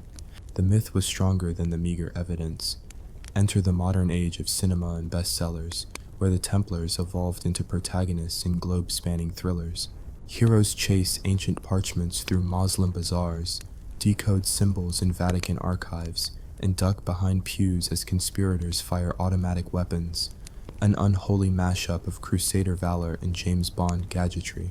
Dan Brown's novels, for better or worse, cemented this narrative, the Templars as guardians of earth-shattering secrets, conspirators in royal intrigues, and key players in the cosmic chess game between good and evil. Suddenly, everyone, tourists, armchair detectives, and weekend codebreakers, had a stake in Templar lore. But beneath the Hollywood sheen lies a grittier truth. The order's actual end was neither glamorous nor conspiratorial. It was bureaucratic. In 1312, Pope Clement V officially dissolved the order via the papal bull Vox in Excelso, transferring much of its property to the Knights Hospitaller. No secret vaults of divine relics were uncovered. No hidden manuscripts were handed over under hushed tones. The Templars simply ceased to exist as a corporate entity. Their buildings reverted to local lords, their lands granted to other monastic orders, and their final Grand Master perished in a Parisian fire pit. Yet that bureaucratic termination only fueled the mystique. Human nature abhors a vacuum. Where the Templars once stood, rumors sprouted. Aristocrats claimed to possess scrapbooks of Templar correspondences. Clergy spoke in hushed tones of tunnels leading from defunct commanderies to remote abbeys. Even the Knights Hospitaller, those supposed inheritors of Templar holdings, whispered among themselves of relics, best kept in the dark. Centuries later, skeptical historians unearthing Hospitaller archives discovered only mundane records of sheep, rents, and tithe disputes. But by then, the legend was untouchable, impervious to archival evidence. Consider the Rosicrucians, a 17th century mystical fraternity who emerged from purported revelations in a dusty German library. Their manifestos declared an esoteric lineage back to Templar adepts who had transplanted to the Germanic lands. Though most scholars now agree the Rosicrucian pamphlets were hoaxes, published to stir academic debate and perhaps mock religious dogma, the pamphlets themselves reference Templar myths with zeal, secret ceremonies conducted in candlelit grottos, codes inscribed on tree bark, and elemental invocations dating back to Solomon's temple.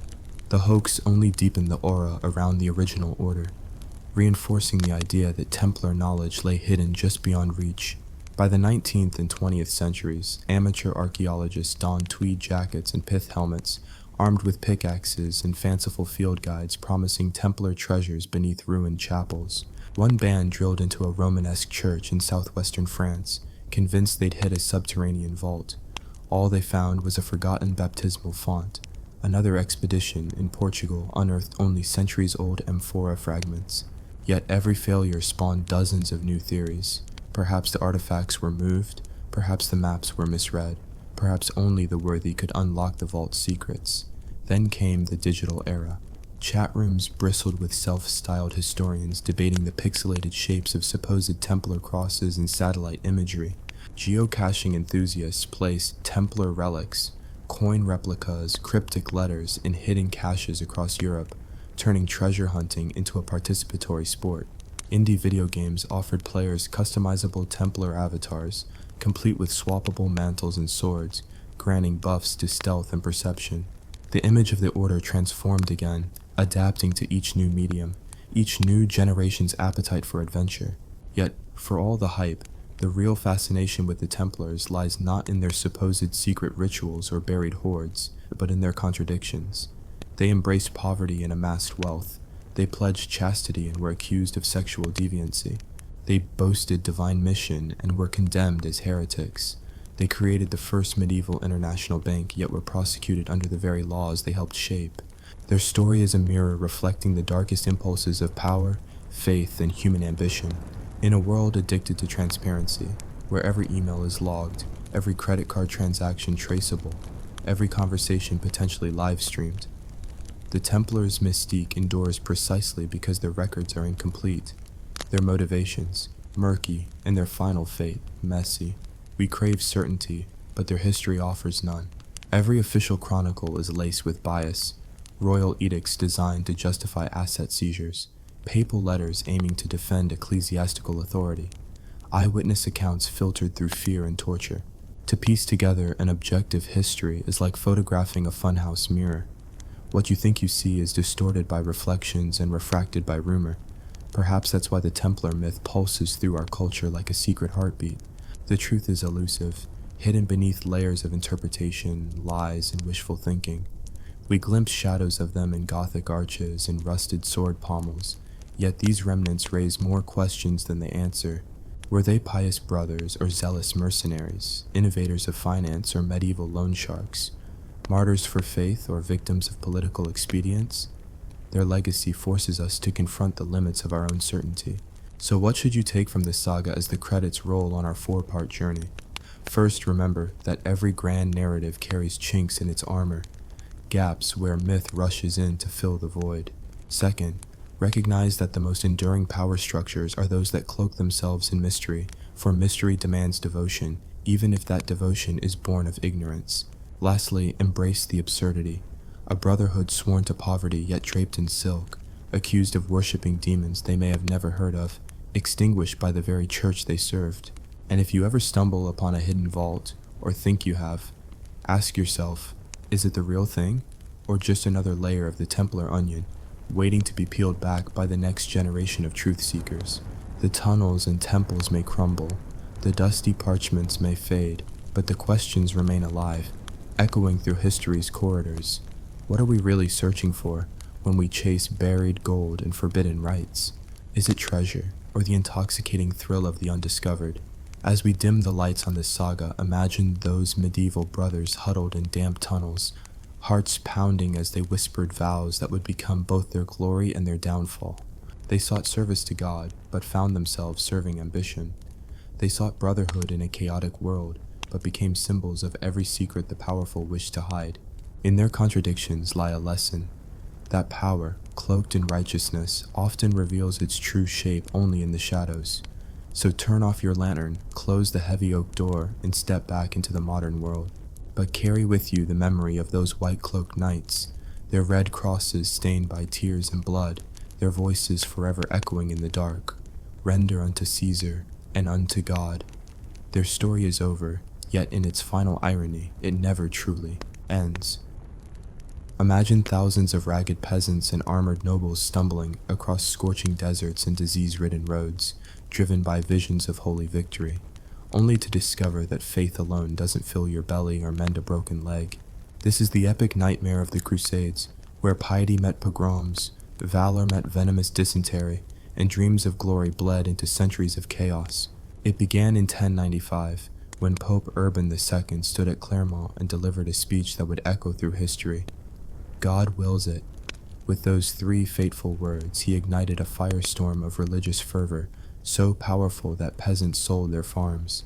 Knights abandoned their castles, and entire villages marched eastward under tattered crosses sewn onto their tunics. The First Crusade was less a coordinated military campaign and more a medieval flash mob. A mix of pious zealots, grizzled veterans, bankrupt lords, and starry-eyed peasants convinced that dying for Christ was both a fast track to heaven and a ticket to free land in the Levant. Within weeks, Europe's highways turned into bleeding caravans. Countless foot soldiers trudged through muddy fields, losing toes to frostbite before confronting the real enemy: starvation. Bread ran out, wine turned to vinegar, and many rediscovered why they'd never left home in the first place. Bandits ambushed sundry pilgrims, stripping them of what little provisions they'd managed to lug across the Alps. Nobles rode ahead in heavy armor, cursing their own chivalric vows as they trudged through chest-deep mud and cursed the holy road that promised salvation but delivered misery. When the battered army finally reached Byzantine territory, Emperor Alexios I, who'd summoned help against the Seljuk Turks, greeted them with relief and suspicion. He'd heard tales of unruly knights pillaging villages in his own backyard, smashing icons and extorting gold from terrified peasants.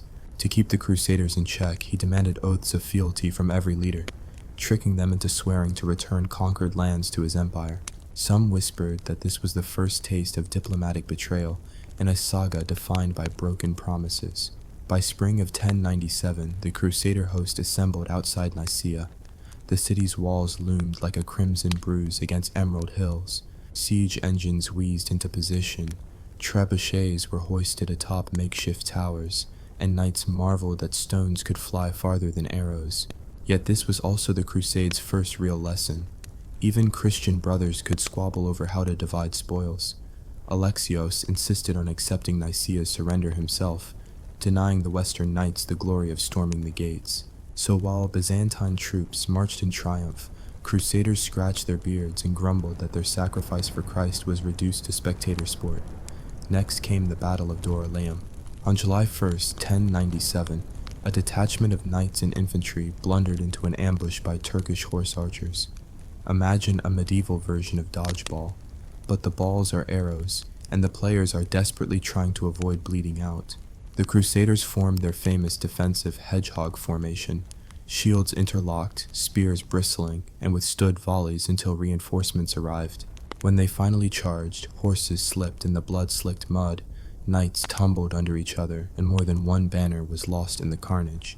Victory came at the price of hundreds of lives and the dawning realization that God's will didn't guarantee a smooth victory.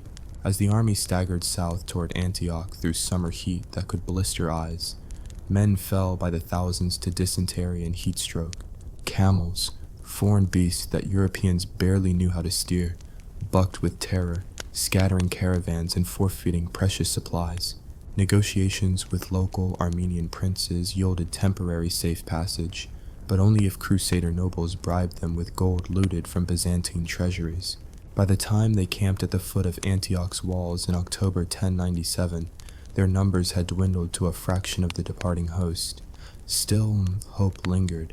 Antioch guarded the gateway to Syria and promised riches beyond imagination. But sieges are tedious affairs, especially when the defenders hurl dead bodies over the walls to infect attackers with plague.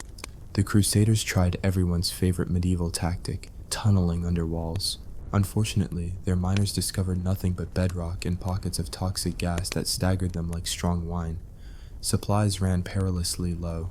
By December, knights were surviving on stale bread and rodents skinned over campfire coals. Desperation spurred more than religious zeal. Prophets and self-styled messiahs emerged, promising divine deliverance if the army performed grand penances in the mud. Finally, on June 3, 1098, an insider named Feuds betrayed Antioch's garrison. Under cover of night, a small team of crusaders scaled a weakened tower and opened the gates. What followed was a medieval free-for-all worse than any battlefield. Knights charged through the streets like bull in a china shop, looting churches, slaughtering civilians, and ignoring orders to spare sacred sites. Blood mixed with rain in the city's alleys, and even the hardened veterans winced at the scale of the carnage. Yet they had their prize.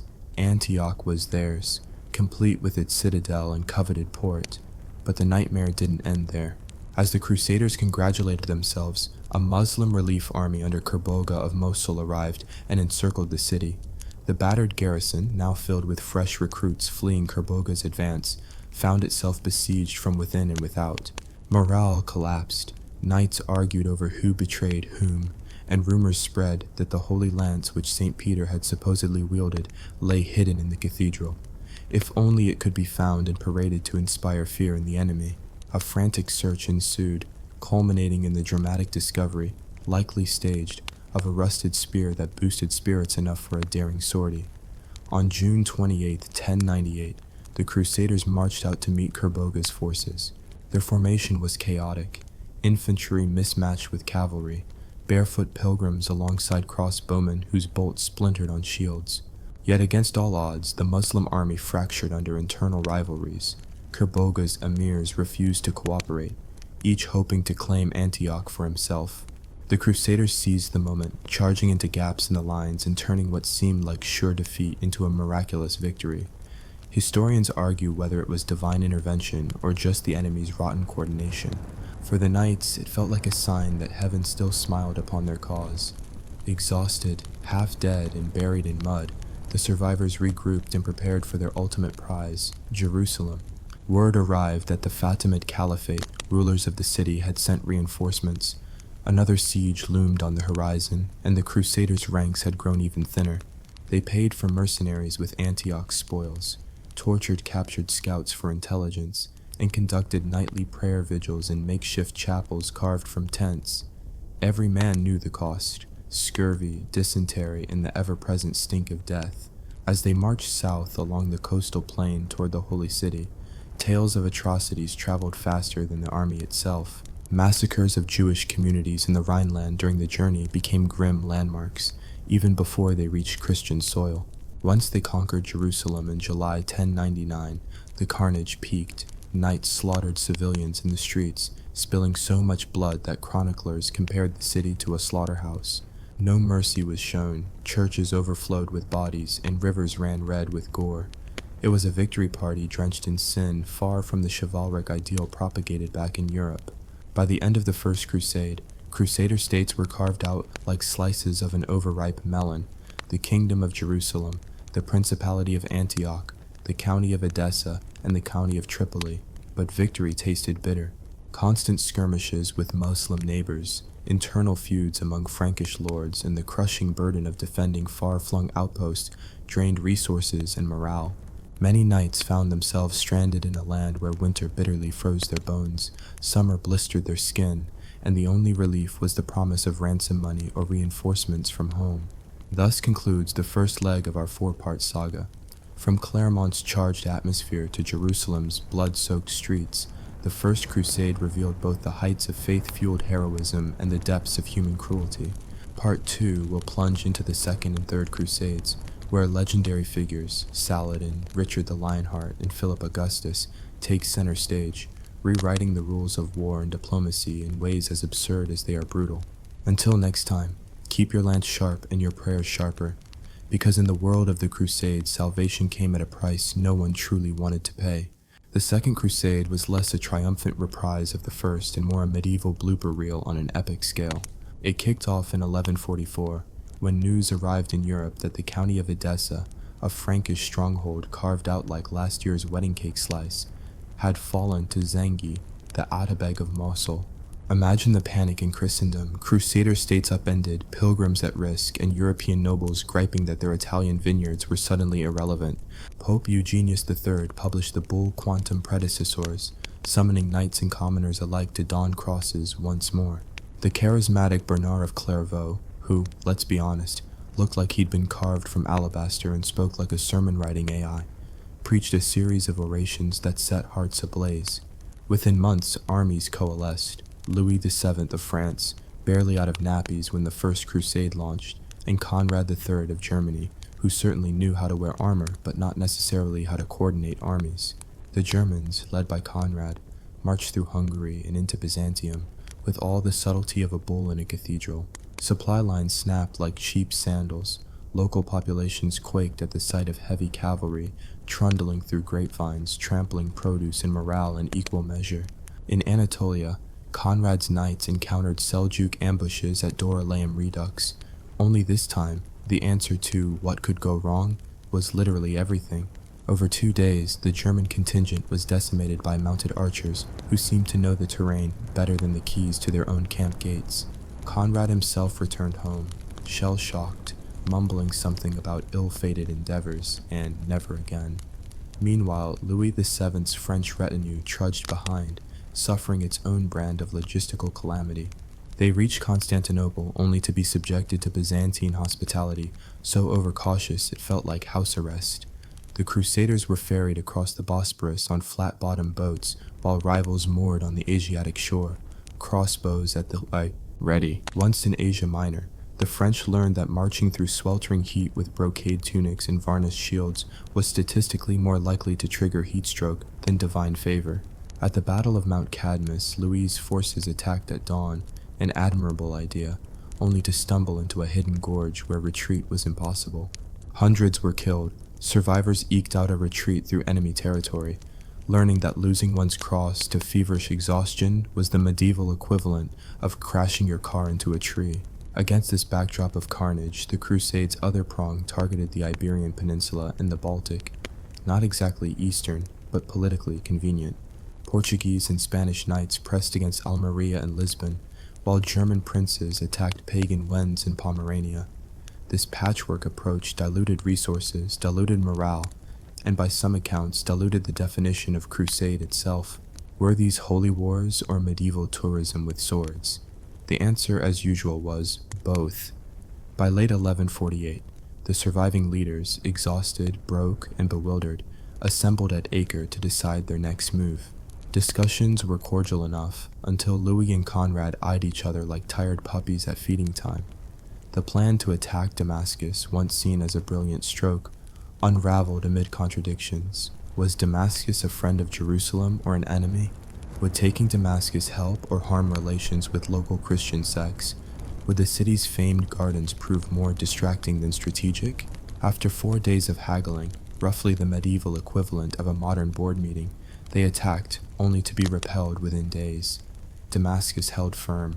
The Crusaders retreated in ruins. The Second Crusade closed with the awkward silence of failure. Its legacy more, "Don't try this at home," than "God wills it." 2 decades later, the Third Crusade emerged as the blockbuster sequel everyone thought would redeem the franchise. Its inciting incident? The dramatic siege of Jerusalem in 1187 by Saladin, the Kurdish sultan whose beard was rumored to hold secret verses of the Quran. After his forces crushed the Crusader army at the Horns of Hattin, Saladin marched triumphantly into Jerusalem on October 2nd, 1187, granting mercy to civilians but massacring the city's defenders. The sight of Christian blood slicking the Temple Mount sent shockwaves through Europe. Pope Gregory VIII's bull Audita Tremendi slammed into medieval inboxes. "Tremble, O earth," it warned, summoning kings not to a polite knock but a full frontal assault on the Holy Land. Richard I of England, fresh from jousting tournaments and reveling in the moniker Richard the Lionheart, joined Philip II of France and the aging Emperor Frederick Barbarossa in the race eastward. Frederick's departure in May 1189 was cinematic. A sea of armored knights cascading down the Danube, punctuated by Frederick's own plunge into the Salaf River, an unscripted death by drowning that scuttled his crusade like a ship leaking from every plank. His tragedy underscored the absurdity of medieval logistics, armies hampered by open-necked mail, coaches drawn by horses that slipped on cobblestones, and supplies that rotted in sweltering Mediterranean ports. Philip II and Richard I continued without him. Philip disembarked at Acre in June 1191, only to discover the city's siege, initiated months earlier by Guy of Lusignan, had stalled. Siege towers collapsed, mangonels misfired, and morale sank into the mud. Philip, keen to prove his worth, led a frontal assault on the city walls on July 30th, 1191. Scores of French knights spilled into no man's land. Horses tumbled into trenches. Survivors retreated licking arrow wounds and bruised egos. The French crown's ambition was bruised, and Philip returned to France in August, citing reasons of royal priorities and allergic reactions to Levantine heat. This left Richard the Lionheart to carry the banner alone. He assumed command with swagger, reorganizing troops, instituting discipline, and most importantly, reviving medieval marketing by promising knight spoils and titles galore. Under Richard, the English forces captured Acre on July 12, 1191, after a brutal siege in which defenders were catapulted into the city's ditch, sometimes while still alive, just to demonstrate what happened to unlucky souls who resisted. Richard negotiated the city's surrender with Saladin's brother Al-Adil, extracting huge ransoms that emptied European coffers but filled Crusader coffers and pocketbooks. Emboldened by victory, Richard advanced along the coast, relieving Jaffa in August after Saladin's attempt to starve the city into submission. The Battle of Arsuf on September 7, 1191, was a textbook example of Richard's tactical flair. His cavalry held firm under relentless archery, then, at the perfect moment, unleashed a thunderous charge that shattered Muslim lines. Horses roared, shields clanged, and Saladin's troops, taken aback, fell into disarray. Victory at Arsuf became the poster battle for chivalric valor.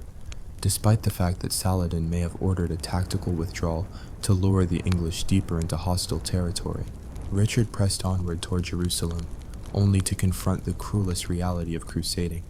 The further one marched, the thinner the supply lines and the stronger the local resistance. By the time he reached the outskirts of Jerusalem in late 1191, negotiations with Saladin reached a stalemate. Richard refused to compromise on 2-hour daily prayers in the city, while Saladin wouldn't cede control of the Dome of the Rock. The harsh summer sun offered no solace. Heat stroke felled knights faster than arrows, and dysentery struck with biblical fervor.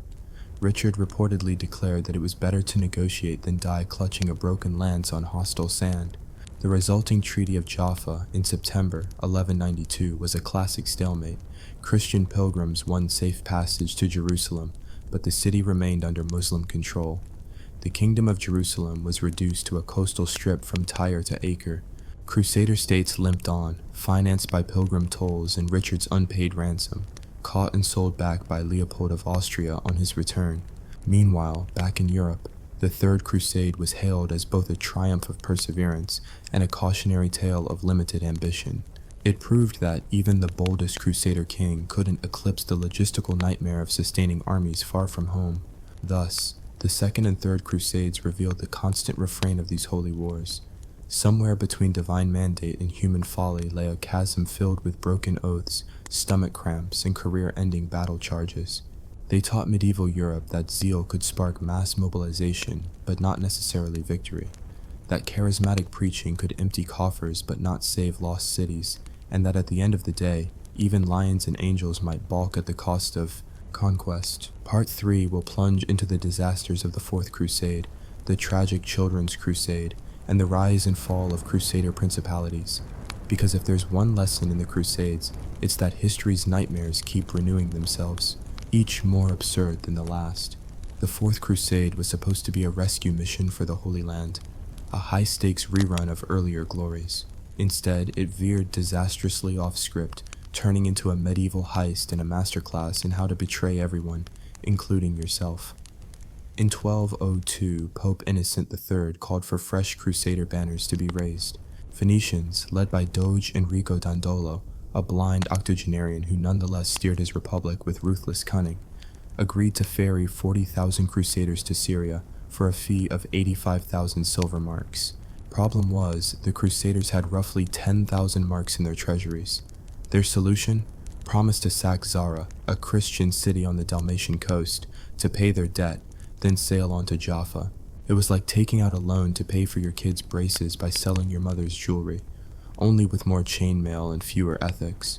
So in November 1202, the Crusaders did the unthinkable. They turned their swords on Zara, modern-day Zadar, Croatia, a Catholic city under papal protection. Popes typically frown on Christians massacring Christians, but political expediency trumped piety. Pope Innocent promptly excommunicated the lot of them, though later relented when they gifted him a share of Zara's loot. Moral of the story: if you can't earn absolution through prayer, try bribing the pontiff. With debt settled and Zara in ruins, the Crusaders still lacked funding for the voyage to the Levant. Enter Prince Alexios Angelos, a deposed Byzantine heir who offered payment and military assistance if they would help him reclaim Constantinople. Dreams of Holy Land conquest were abandoned in favor of Byzantine palace intrigue, because nothing says crusade like overthrowing a fellow Christian empire. In June 1203, the Crusader fleet appeared off Constantinople's Golden Horn. Doge Dandolo, circling like a shark despite his blindness, had unlocked the sea chains protecting the harbor. The city fell almost without a fight, its massive double walls bypassed simply by scaling sea-facing ramparts.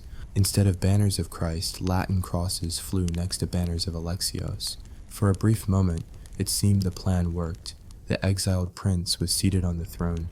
Gallons of promised gold began to flow, and Crusaders prepared to sail onto the Levant. Dreams rekindled.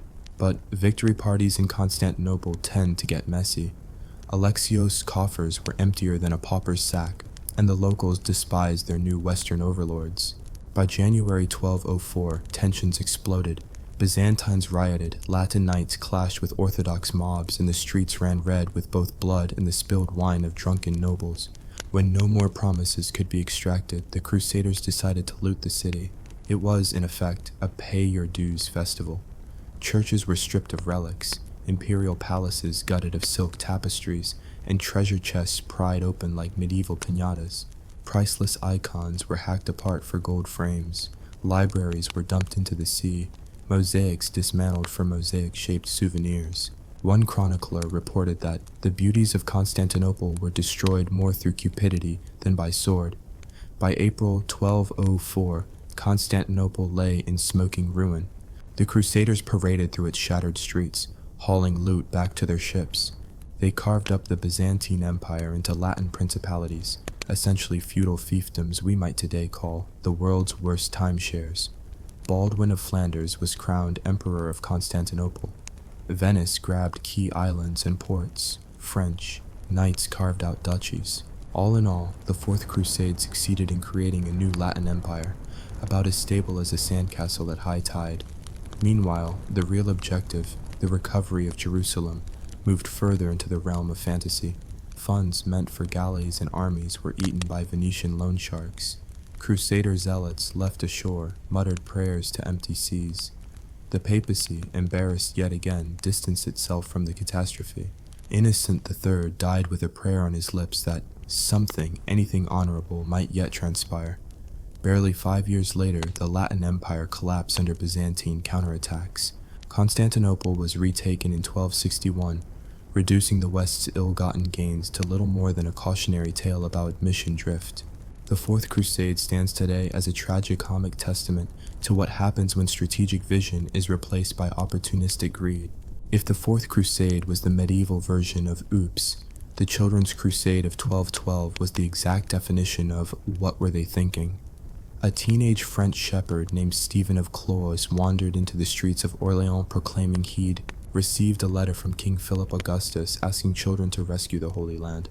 Whether he really said this or the crowd wanted to believe it, some 30,000 youngsters, peasants and petty nobility alike, followed him toward Marseille.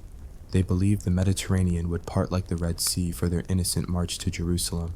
Unsurprisingly, adults in power found this inconvenient. The young crusaders were shipped off to North African slave markets by unscrupulous mercenaries, promising sea passage that never materialized.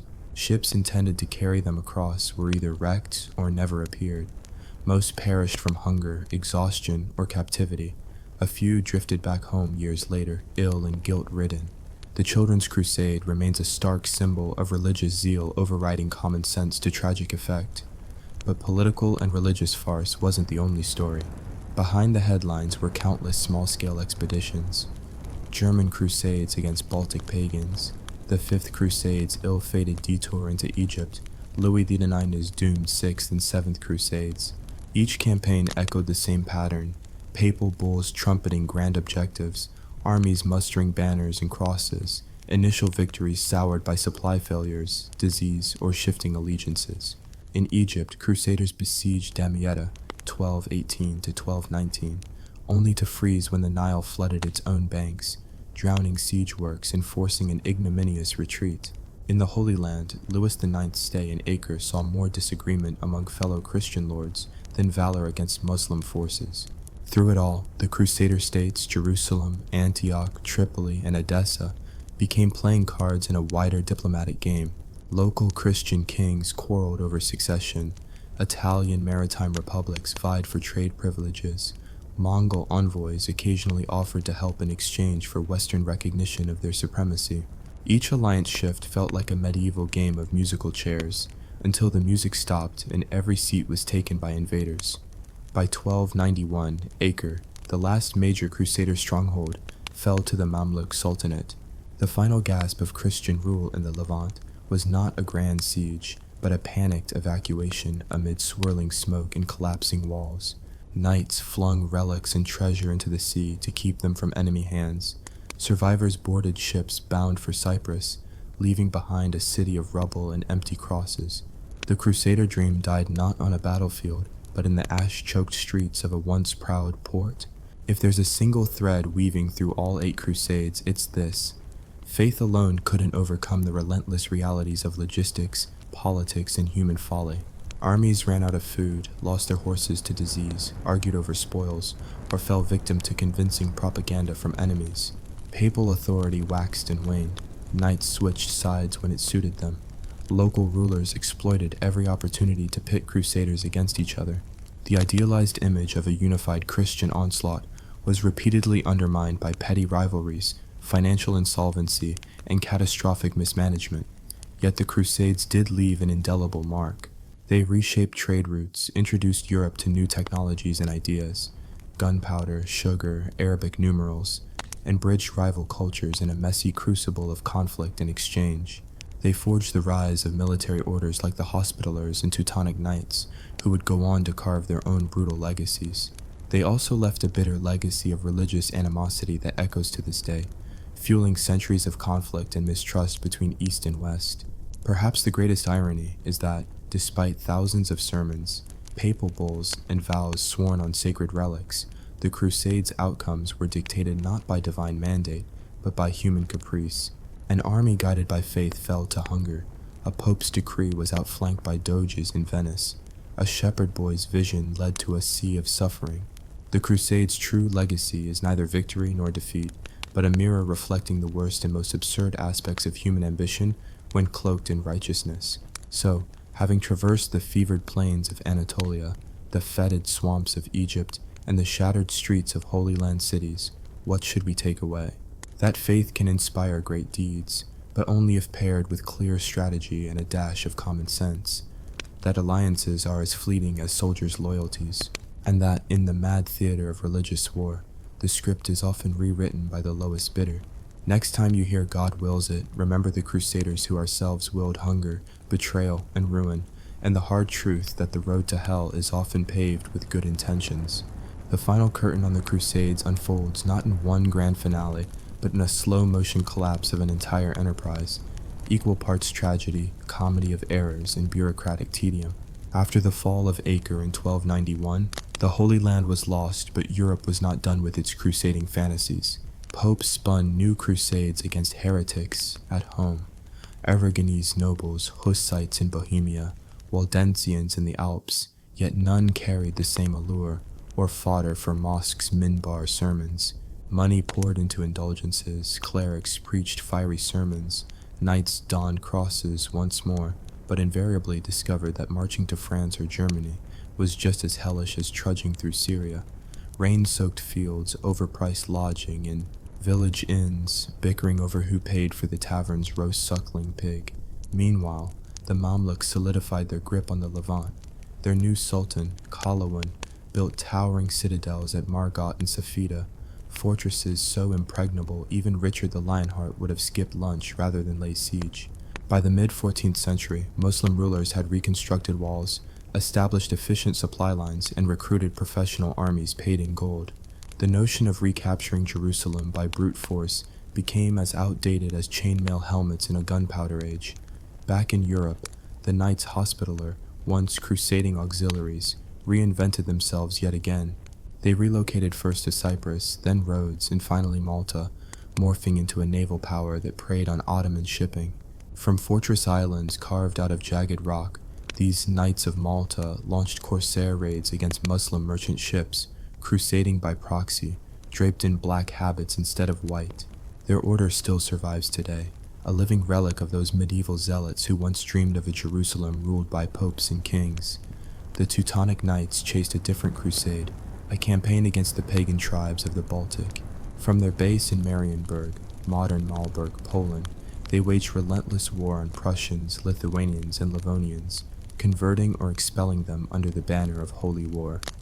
By the early 15th century, they controlled an empire of brick, castles, merchant towns, and serf-ridden villages.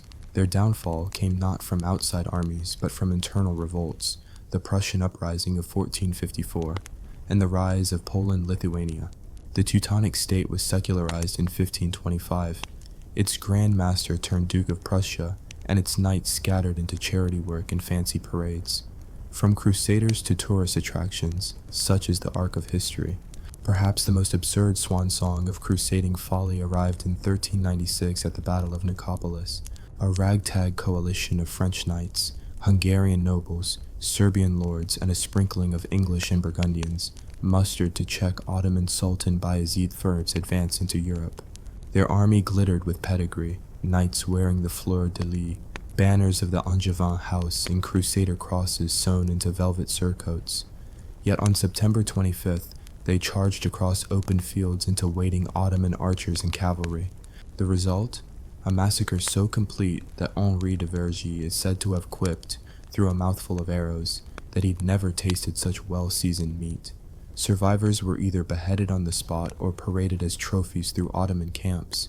Nicopolis proved that medieval bravado without strategy was suicide.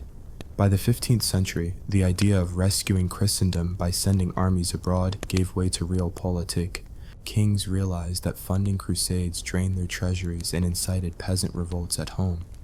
The 100 Years' War, the Wars of the Roses, and the Italian Wars offered more immediate spoils and more domestic recruitment. Colonial ventures to the New World provided shiny new crusades, civilizing native populations, extracting sugar, gold, and silver, yet with none of the papal gravitas of Pope Urban II. America's indigenous peoples received crosses not from knights but from conquistadors wielding arquebuses, a grim evolution of the medieval crusader's sword. The final ecclesiastical endorsement of crusading came in 1571 at Lepanto, where a holy league of Catholic navies met the Ottoman fleet in the Gulf of Patra. The papacy celebrated this naval victory as a new crusade. Pope blessed helmets, mass before battle, indulgences for the rowers. Yet it was a naval engagement akin to any other Mediterranean clash. Galleys ramming and firing, rowers chained to benches like oars-powered serfs. Victory at Lepanto slowed Ottoman expansion, but did not reclaim Jerusalem.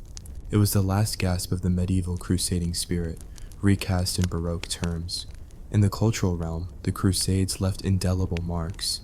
Gothic architecture borrowed Syrian column capitals. Troubadour songs referenced Saracen ladies. Architects in Provence built oriental gardens behind castle walls, miniaturized oases with citrus trees and tiled fountains. European court cuisine incorporated spices looted from crusader caravans, saffron-scented stews, rosewater pastries, and candied ginger. Even heraldry adopted the crescent and star, originally symbols of conquered cities, later repurposed by knights seeking exotic flair. Yet for every grand edifice and culinary innovation, the Crusades bequeathed a bitter legacy of cultural trauma. Cities razed, libraries destroyed, massacres of Jews and Muslims in the Rhineland, traumas that festered for centuries and underpin modern prejudices. The Mufti of Jerusalem's descendants still recall the sack of their city. Jewish chroniclers still lament their slaughtered communities. The Crusades taught successive generations that religious zeal, once uncorked, is impossible to rebottle without loss of life on a staggering scale. In our era of instant communication and globalized conflict, the Crusades stand as a cautionary tale of how ideology can mobilize masses and justify atrocities. They remind us that, for the sake of faith, can become a license to plunder, enslave, or wipe out the other. They show how religious leaders, popes, imams, rabbis, can wield spiritual authority to direct armies, manipulate economies, and reshape geopolitics, and they reveal the human cost. Tens of thousands of dead, entire regions destabilized, families torn apart, and the birth of a cultural divide that echoes into the present. So here's the take-home from our 4-part descent into medieval hellscapes. The Crusades were neither purely glorious nor wholly ignoble. They were messy, contradictory, and very human. They delivered advances in medicine, feldshers tending battle wounds, cartography, pilgrims mapping new routes, and diplomacy, treaties forged between Christian and Muslim rulers. They inspired art, illuminated manuscripts depicting battles, romances of courtly love set against Eastern backdrops, and epic poems praising chivalric deeds. But they also spawned deep-rooted enmity, propaganda dehumanizing opponents, sermons equating unbelief with evil, and centuries of stratagems built on mistrust. In the end, the greatest absurdity is that the Crusades promised salvation, but sowed lasting discord. They offered security through conquest, yet destabilized entire regions. They preached charity, yet institutionalized hate. They proselytized peace, yet bequeathed war as geopolitics' default mode. And as we close the book on these chronicles of ambition and agony, we're left with a paradox. The road to redemption was paved with suffering so immense that it still reverberates through our world today. So dim the candles on this saga, but don't let the embers die. Remember those ragged pilgrims stumbling across mountain passes, those knights hobbling through swamps, and those civilians caught up in tides of fanaticism. Their stories aren't just footnotes in dusty tomes. They're lessons in how belief, when twisted by greed and ignorance, can unleash nightmares across continents. As you step back into the modern world, ask yourself, what crusades are we still waging today in the name of faith, ideology, or nation? And how many lives wait in the balance because we've yet to learn the soul-crushing price of God wills it? Imagine a city of gleaming marble spires carved from sunken stars, its citizens harnessing lightning long before Ben Franklin doodled with a kite, only to vanish beneath the waves in the blink of an eye, leaving nothing but whispers and soggy myths. In the beginning, there was Plato, a philosopher with a twitchy pen and a flair for the dramatic, who spun the tale of Atlantis in his dialogues Timaeus and Critias. According to him, Atlantis was no mere sunken rumor, but a powerful island empire that existed 9,000 years before his own time. So around 9600 BCE, give or take a few centuries of oral translation errors. Picture it. An advanced Bronze Age superpower, boasting concentric canals, horses the size of ponies, and palaces lined with orichalcum, a metal so shiny it made gold look like tarnished penny candy. Atlantis' rulers, the god-descended Poseidon's own progeny, supposedly built a utopia that made Athens look like a tent city at Coachella. Their capital featured rings of water and land that alternated like a giant bullseye, each ring connected by bridges adorned with bronze statues of tritons blowing conch shell trumpets. Citizens strolled marble promenades, irrigated fields by sophisticated sluice gates, and feasted on pomegranates so sweet they induced philosophical trance states, an unfortunate side effect that Plato conveniently omitted when describing political corruption down the line. Life in Atlantis was the height of absurd luxury. Imagine farmers wearing silk tunics embroidered with coral motifs, their plowshares forged by Vulcan himself. Slaves carved obsidian mirrors so reflective they once frightened an elderly statesman who thought it was a portal to the underworld. The Atlanteans invented rudimentary submarines, wooden spheres with portholes, so naval warfare became an aquatic chess match. Schools taught geometry by measuring the curvature of the canals. Doctors practiced early forms of antiseptic surgery using sea sponge swabs soaked in vinegar. The air smelled of orange groves and salt spray, with a hint of sizzling fish skewers grilling on every corner. Yet paradise bred arrogance. Atlantean nobles held gladiatorial tournaments using trained octopi as both opponents and referees, because nothing says civilization like a cephalopod joust. Legend claims they held huge parades showcasing giant mechanical bulls, steam-powered contraptions rumored to have blown the eyebrows off more than one unsuspecting spectator. Their temples to Poseidon reputedly housed oracles who spoke only in riddles, their prophecies encoded in patterns of clam shells. So when those oracles warned of moral decay and the gods' displeasure, the populace shrugged, betting that their fleet of golden triremes could outrun any divine wrath. Meanwhile, far from hubris and ivory towers, the common folk struggled with the same headaches humans have always faced. Peasants woke before dawn to haul salt-laden water to rice paddies carved into terraced hillsides. Fishermen braved cyclones in their reed boats, thin craft that snapped in waves like overcooked spaghetti. Women ground grain at treadmills powered by otters trained to run in circles. A career path as monotonous as it sounds. Children, bored of oracle riddles, invented their own games. Stone-skipping contests on the canals polished basalt tiles, with losers conscripted to dredge silt for the next festival. Every 77 years, an astronomical cycle tied to the leap year, allegedly, Atlantis held a grand festival to honor Poseidon and Cleito, the island's divine founder. Gladiators fought coral beasts, acrobats jugged flaming starfish, and philosophers engaged in public debates that went on so long, few spectators remembered why they showed up. Meanwhile, palace cooks prepared feast tables groaning under layers of honeyed dates, grilled lamprey, and purple wine infused with saffron. For 1 week, every Atlantean, from orphaned beggars to the crown prince, fell under a state-sponsored truth serum distilled from mandrake roots, ensuring that gossip was brutally honest and admiration dripped with sarcasm. Yet beneath the pageantry lurked warning signs. Geologists, by which we mean temple scribes scratching clay tablets, recorded tremors in the island's underbelly. Farmers noticed that seawater seeped into wells, leaving rice paddies bitter. The oracles grew cryptic, their riddles turning apocalyptic. When the 7 rings weep salt and fire, the one-eyed bull shall weep no more. Atlantean engineers attempted grand repairs. They patched cracks in levees with mortar mixed from crushed shells and erected sacrificial obelisks at fault lines. But the earth has a wicked sense of humor. Every solution triggered fresh shocks. Meanwhile, the Atlantean political class unraveled like a poorly woven tapestry. Senators squabbled over how many gold coins to mint. Generals argued whether to expand trade routes to far-off Tartessus or invade neighbor island Erysia for its amber.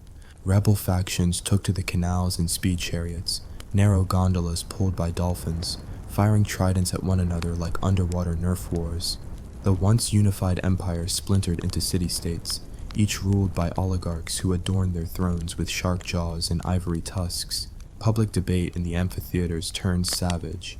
Rival speakers hurled insults so foul that the temple ushers tossed rotten fish into the crowd to clear the air, only to discover the acidic juices dissolved the marble seats.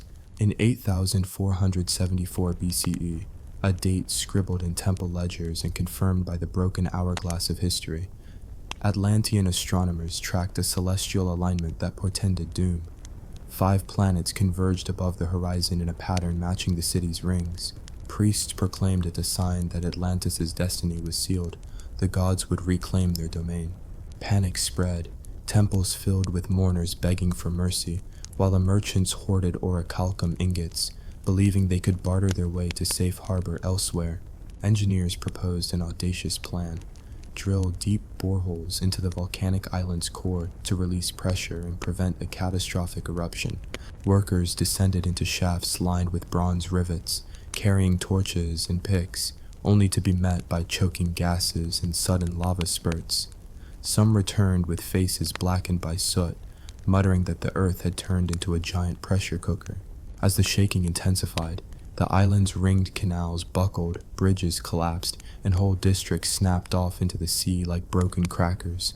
On the fateful dawn, the sky crackled with lightning as if the gods were swatting at stubborn mortals below. A colossal tsunami, some say 300 feet high, towered over the capital's marble columns. Citizens fled along the highest avenues, clutching their truth serum-induced confessions and sarcastic bumper stickers. Others huddled in temple cellars, assuming they could ride out the deluge under a vaulted stone roof. Instead, the waters surged in, snapping columns like toothpicks and sweeping away entire families in one salty gulp. In mere hours, the island of Atlantis vanished beneath the waves. Its shimmering palaces, laboratories, and sea-bound triremes slipped into the murky depths of myth. On surrounding coasts, refugees washed ashore with nothing but coral-laced robes and stories so fantastical no one believed them, until Plato wrote it down centuries later, spicing up his philosophy lectures with a cautionary tale about hubris and divine retribution. But the story did not end with cold salt water. Echoes of Atlantis reverberated through antiquity.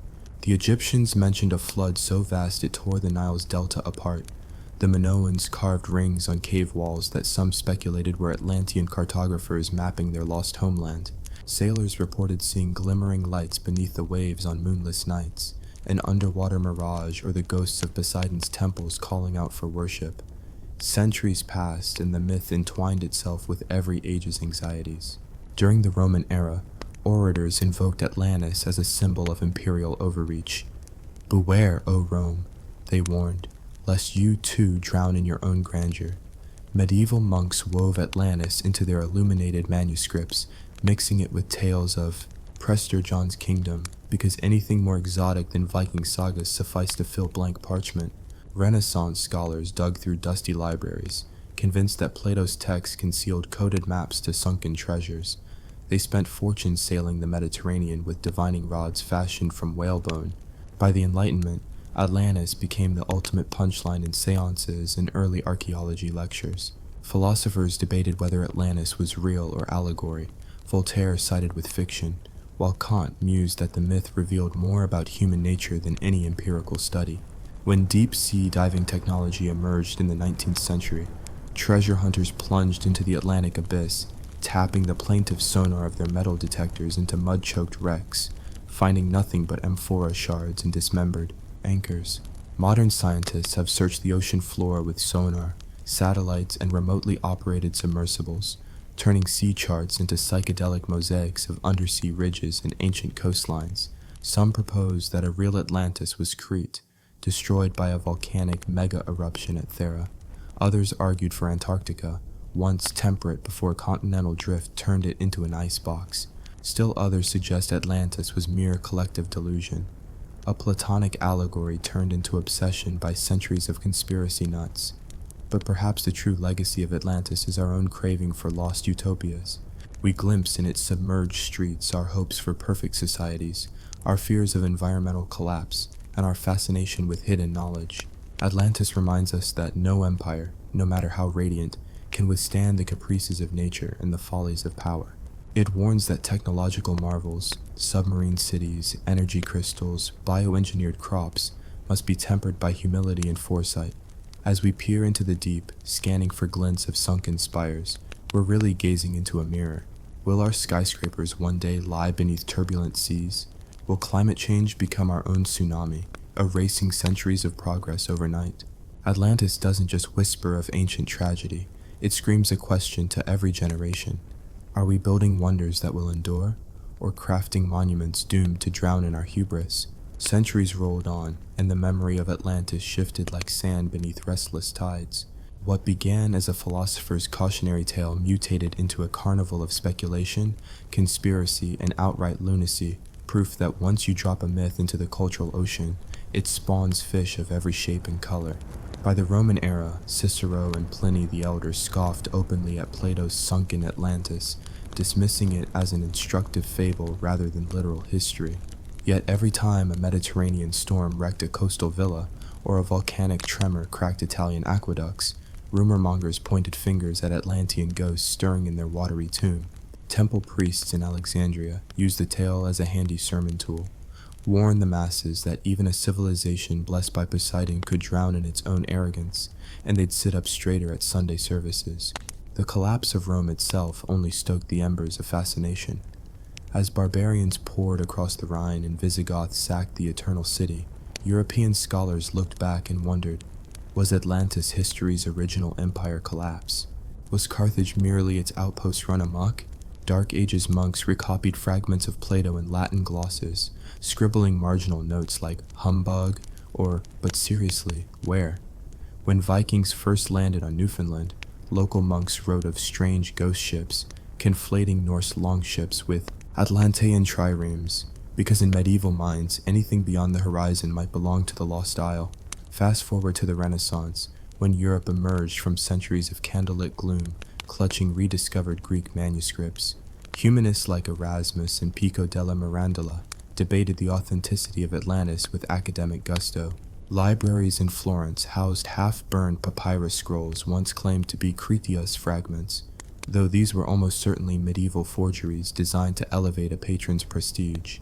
Wealthy dukes bankrolled expeditions into the western Mediterranean, dropping coins stamped with trident symbols in hope that local fishermen might haul up a piece of orichalcum. Just one metal fragment, please. None did, but each failure only fed the myth. Perhaps the island lurked beyond the Pillars of Hercules, beyond even the farthest Phoenician trade routes. When the Age of Discovery dawned, seafarers charting the Atlantic couldn't resist linking mysterious islands to Plato's story. In 1502, Amerigo Vespucci wrote of winds that carried faint echoes of temple bells offshore, though he may simply have been seasick. Columbus himself confessed in private journals to pondering whether the islands he discovered were remnants of Atlantis, though publicly he blamed everything on royal funding politics. Ponce de Leon hunted for the Fountain of Youth, and in some accounts searched for Atlantis in the Bahamian shallows. Because why not? If you're already buying shiploads of itching herbs and talking trees, might as well add sunken continents to the inventory. Meanwhile, in Central America, the ruins of Tenochtitlan and Maya cities fed Atlantean fever.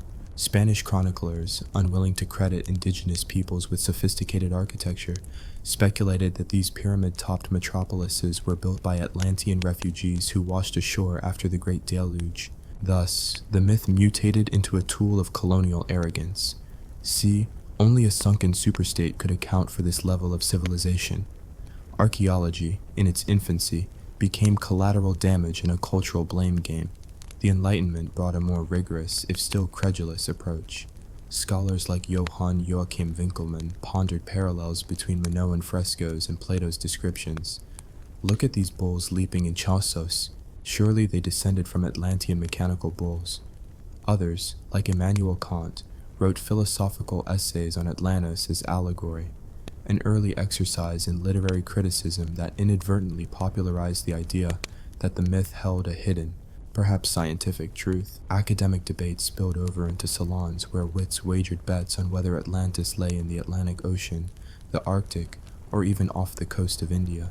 Since too many intellectuals already claimed the Atlantic, let's get creative. 1. Tragically lost footnote quipped. The 19th century was Atlantis' golden age of pseudoscience. The invention of deep-sea trawling and dredging promised tangible proof, if only someone could interpret a broken amphora handle as proof of Atlantean sewage systems. Underwater telegraph cables plied the ocean floor, and engineers mapping the seabed reported odd ridges west of the Azores. Newspapers ran sensational headlines: "New continent found," or "Is it Atlantis?" Amateur explorers organized Atlantis hunts, hiring steamships to drag grappling hooks along undersea plateaus. One such expedition snagged an honest-to-Poseidon Roman anchor, immediately declared by hopeful backers to be Atlantean in origin. Then came the Theosophists and the new religious movements of the late 1800s. Helena Blavatsky, ever the showwoman, claimed that her secret masters in Tibet had read the Atlanteans' Akashic records, a cosmic library etched into the ether, accessible only by those with third eyes and decorative diadems.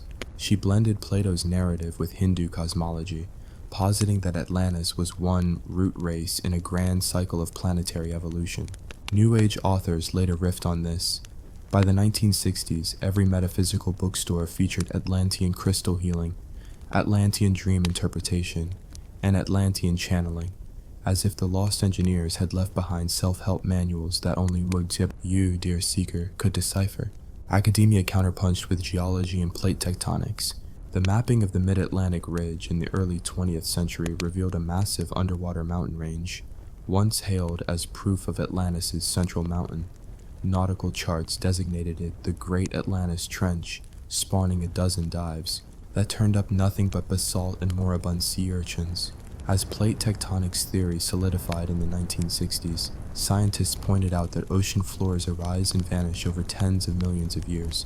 Atlantis' supposed date of destruction, around 9,600 BCE, fell within the last glacial maximum, but no. Geologic evidence of a sudden island collapse exists, yet debunking only sharpened devotees' resolve. If scientists could dismiss Plato so easily, perhaps they were part of the conspiracy to hide the truth.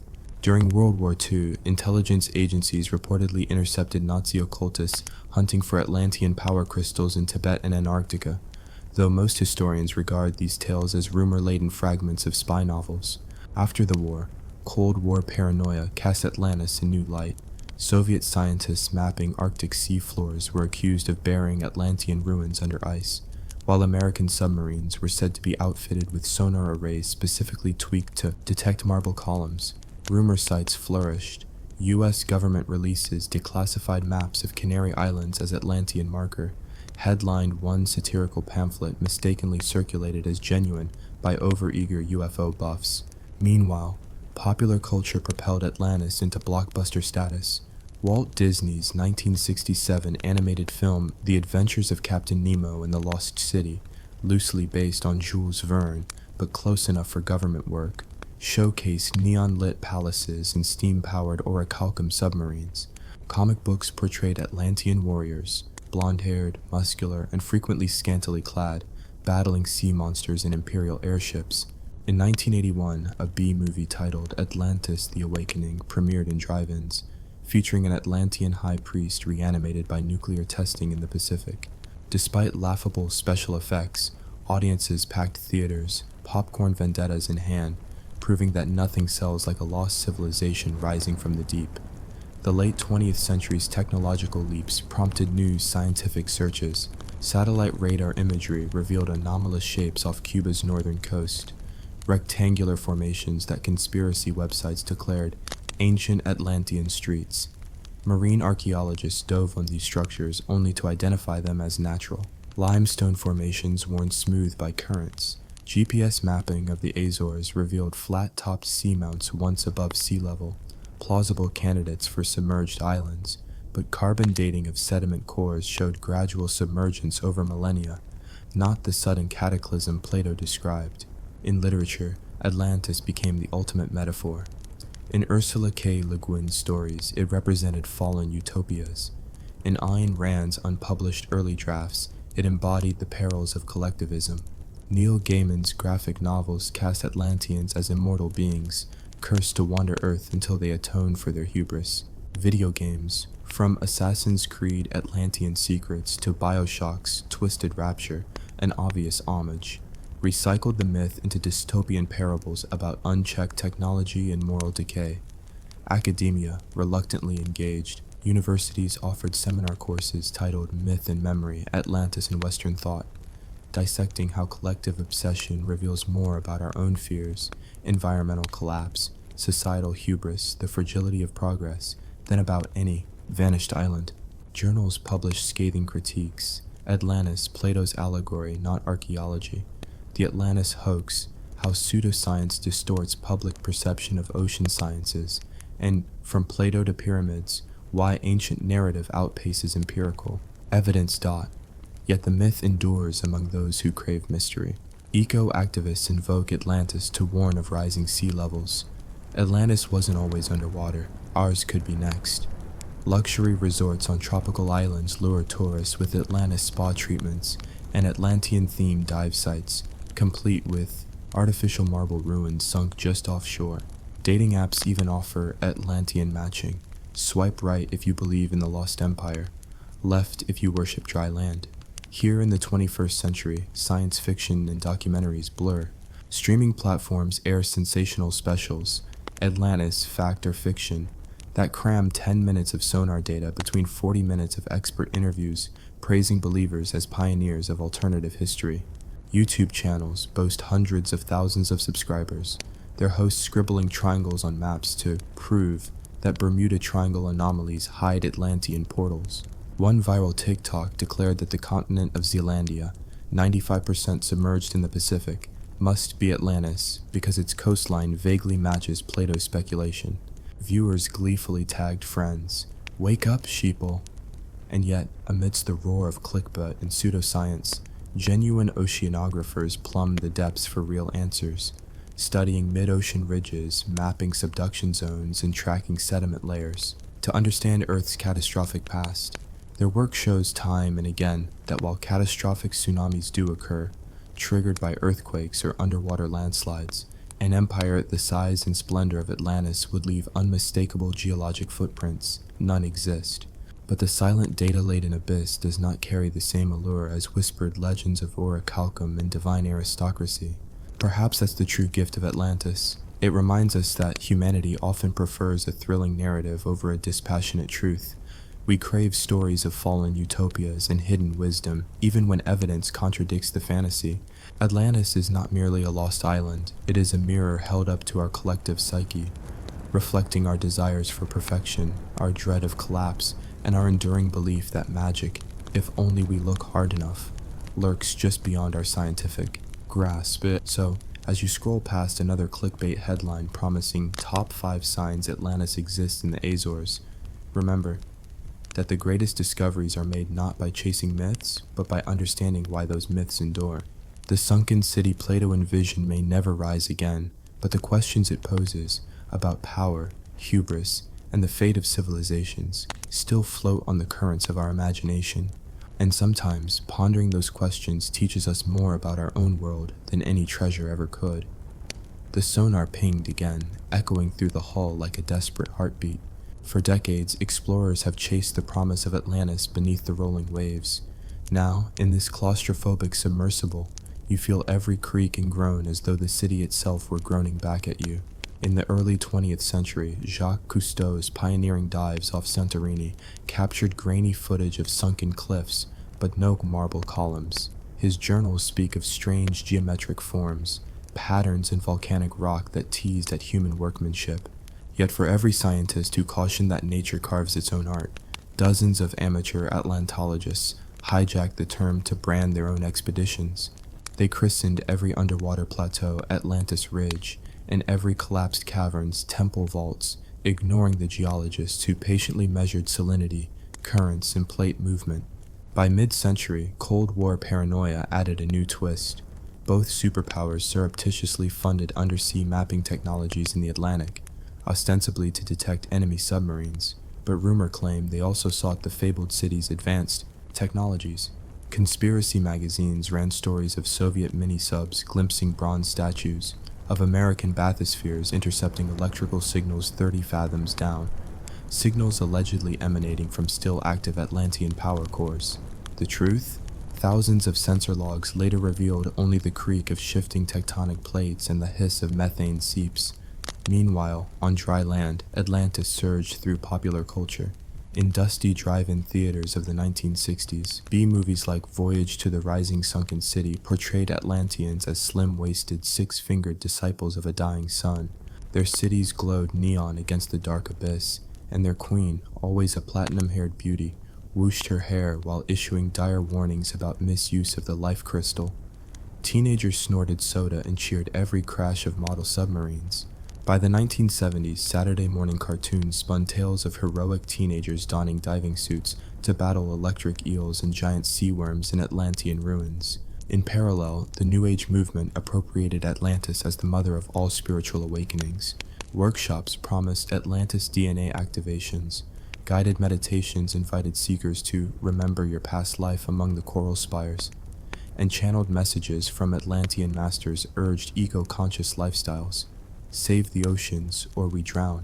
Again, as exotic quartz crystals filled metaphysical shops, the line blurred between archaeology and self-help fad. Critics scoffed that Atlanteans had never left a single lasting artifact, but believers countered that true Atlantean relics existed only on higher astral planes, far removed from crude physical evidence. Then came the digital age. Satellite altimetry revealed subtle depressions in the sea surface hinting at undersea plateaus. In 2003, marine geologists mapped a massive flat-topped seamount near the Azores and dubbed it Atlantis Bank. Internet forums erupted. Was this the city's final vestige? A flotilla of private yachts, funded by cryptocurrency tycoons and metal detector hobbyists, circled the coordinates, deploying drones and side-scan sonar buoys. They recorded data for weeks, then departed, disappointed by basalt outcrops and the occasional pufferfish. Virtual reality offered another frontier. Game developers created immersive simulations of Atlantis, reconstructing concentric canals and pillared halls based on Plato's scant clues. Users donned headsets to wander sunlit courtyards, their footsteps echoing off digital marble. Some academic critics decried these recreations as pseudo-scholarship, while others hailed them as educational tools, sparking interest in marine archaeology. Schools marketed Explore Atlantis field trips, kids in simulated diving suits collecting digital coral samples for science fairs. Professional scholars pressed on. In 2010, the University of Southampton led an expedition to image sediment layers on the Moroccan shelf. Core samples revealed abrupt sand deposits dated to the end of the last ice age. Catastrophic underwater landslides triggered by rising sea levels. Some researchers proposed that a tsunami around 9600 BCE inundated pre-agricultural coastal communities, inspiring the Atlantis legend. In academic journals, papers argued for a real Atlantis buried beneath kilometers of ocean, a cluster of submerged Mesolithic settlements whose names are lost, but whose memory echoes in Plato's allegory. Yet other scientists cautioned that these sites were small fishing hamlets, not imperial capitals. A colony of oysters here, a pebble tool scattered there, glimpses of human habitation, but no canals or palaces. The Atlantean superstate remained a mirage, shimmering on the horizon of myth rather than the seabed of fact. Meanwhile, climate change added chilling resonance to the ancient tale. Scientists warned that by 2100, rising seas could inundate our own coastal cities, Miami, Venice, Shanghai, transforming them into real-world Atlantis analogs. Environmental activists invoked Plato's warning, hubris leads to downfall. Murals appeared, ghostly outlines of submerged skylines painted on seawalls, children splashing among the ruins. Documentaries juxtapose footage of bleaching coral with reenacted Atlantean feasts, underscoring the peril of ecological neglect. Artists embraced the metaphor too. Sculptors cast giant coral-encrusted columns that half-submerged off beaches, inviting snorkelers to glimpse modern ruins. Performance troupes staged underwater ballets in acrylic domes, dancers in flowing robes enacting Atlantis' final hours. Music festivals held sunken city nights, complete with lasers, pounding EDM, and a stage shaped like a broken trident. Critics derided them as gimmicks. Attendees called them a cathartic tribute to what we might lose. Even high fashion got the bug. Runways in Paris and Milan featured gowns inspired by Atlantean nobility, shimmering fabrics woven with recycled plastic, circuit pattern embroidery nodding to lost technologies, headpieces shaped like coral fronds. Deep-pocketed influencers posted staged photo shoots in flooded subway tunnels, cloaked in blue-green hues, caption number Atlantis awakens. Brands hawked Atlantis-inspired swimwear, made from biodegradable algae fibers, fashion's way of saying, we care, but also look fabulous. On a more sober note, UNESCO designated several submerged prehistoric sites as heritage depths, protecting them from trawling and treasure hunters.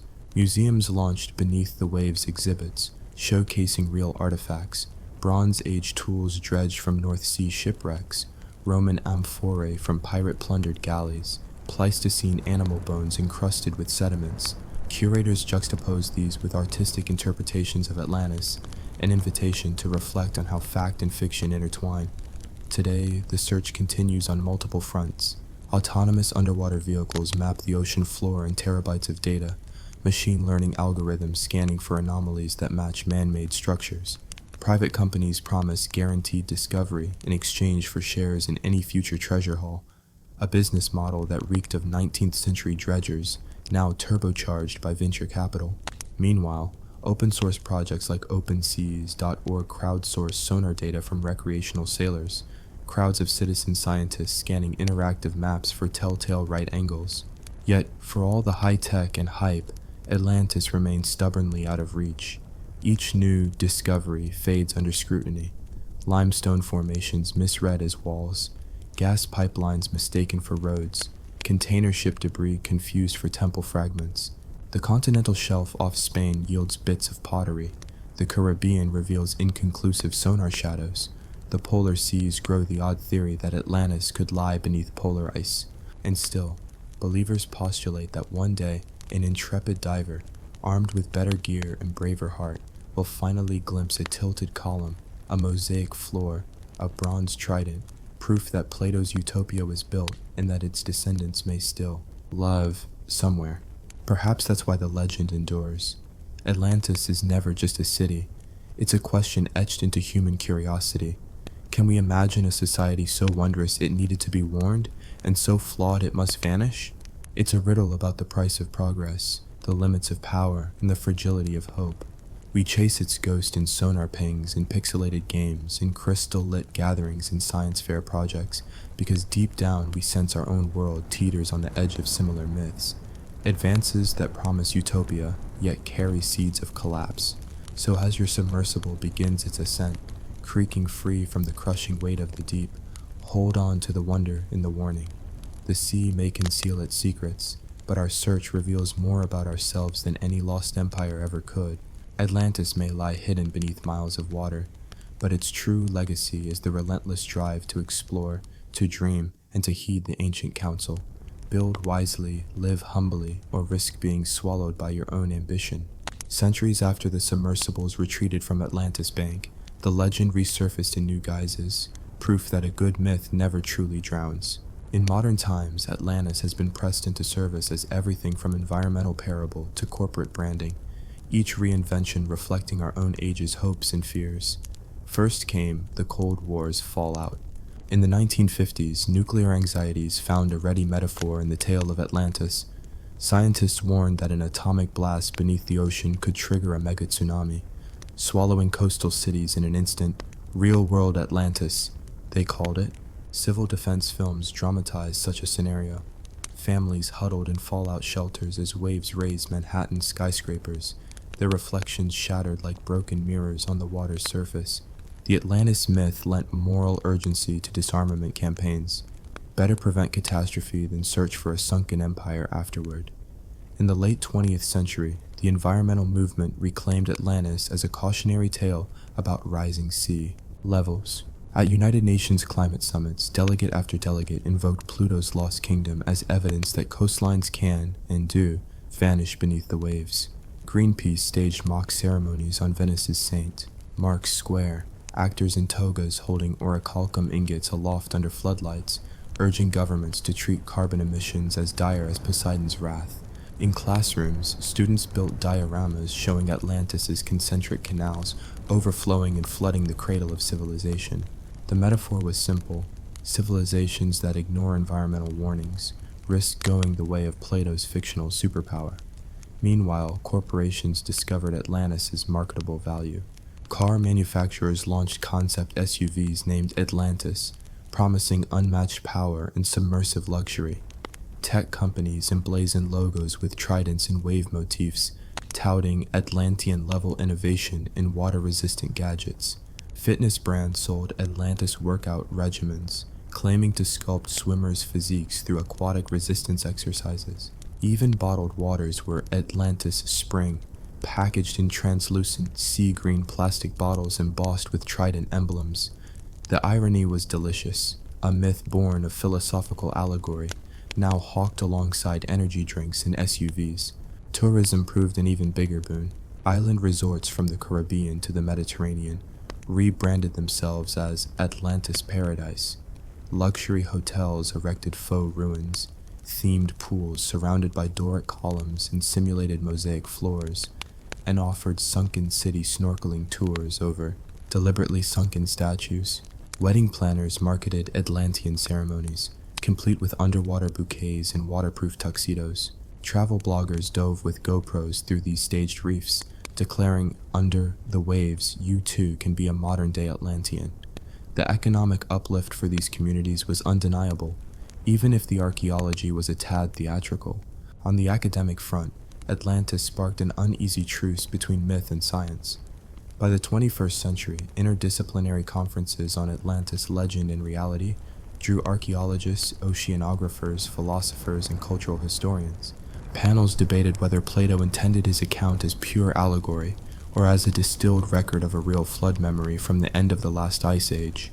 Linguists compared Greek terms like katapundisthesin, katapuntistyson, submerged, with analogous motifs in Near Eastern flood myths.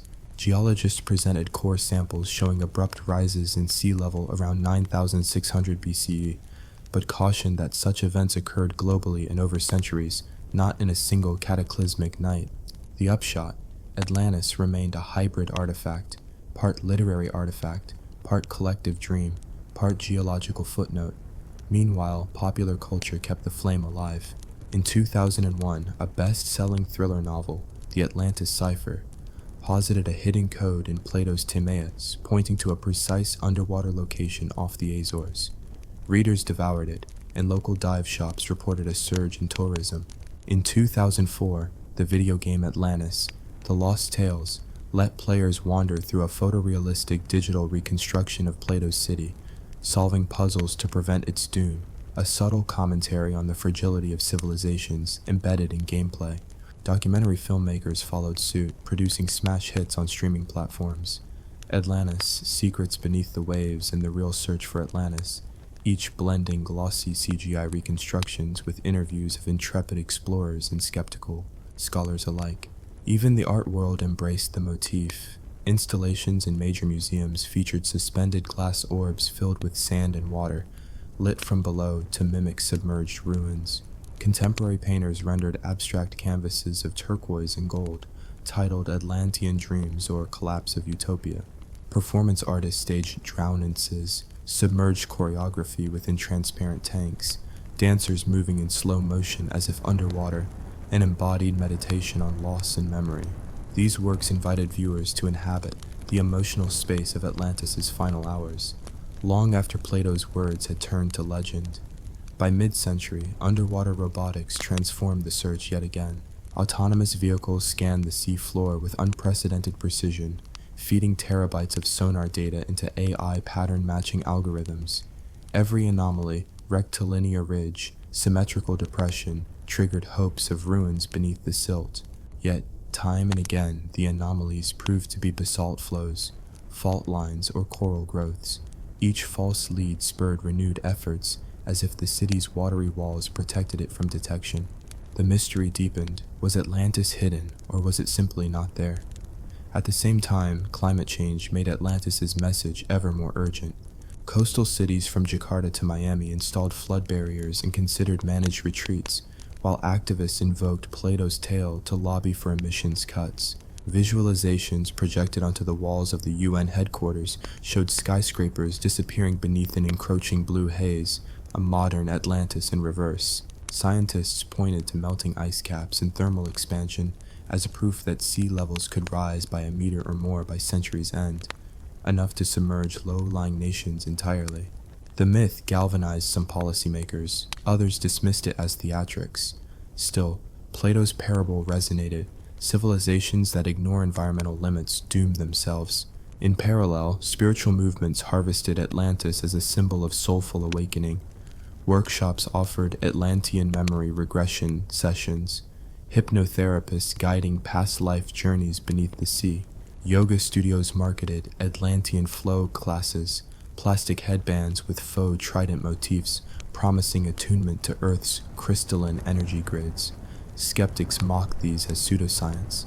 Practitioners swore by the emotional catharsis they provided. Here, Atlantis was less a place and more a state of mind, a mirror held to our deepest yearnings for harmony before a great fall. By the 22nd century, as humanity colonized the oceans themselves, Atlantis took on fresh symbolism.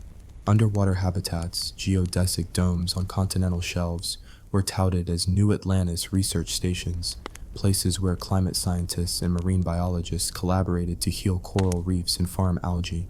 Architects proposed floating cities shaped in concentric rings, an homage to Plato's description, but powered by tidal energy and aquaponic farms. These visionary projects explicitly invoked the Atlantean caution: build in balance with nature or face inevitable collapse. Whether these designs succeeded or succumbed to financial, structural, or ecological failure remained to be seen. But the naming was telling. We kept returning to Atlantis as the touchstone for idealistic yet precarious civilizations. Meanwhile, digital culture ensured the myth's immortality. Social media challenges like the Atlantis swim, where influencers filmed themselves plunging into urban floods to experience Atlantis firsthand, went viral. Augmented reality apps overlaid sunken ruins onto real-world coastlines, letting users explore Atlantis through their phone cameras. Blockchain-based Atlantis NFTs minted pixel art ruins and sold for thousands of dollars, a testament both to the legend's draw and to our era's speculative tendencies. Critics lamented that the myth was being commodified, but collectors argued that digital art was simply the 21st century equivalent of carving Atlantean scenes into mosaic tiles. Even in space, Atlantis found resonance. Astronomers searching for exoplanets in the habitable zone, the so-called Goldilocks planets, labeled one particularly Earth-like candidate Atlantis II, as if hoping to find another world's lost civilization. Science fiction novels imagined futures where human settlers on ocean worlds, Europa, Enceladus, built new Atlantis under domes, grappling with hydrothermal vents instead of volcanoes, seeking to avoid repeating the ancient hubris that sank the first.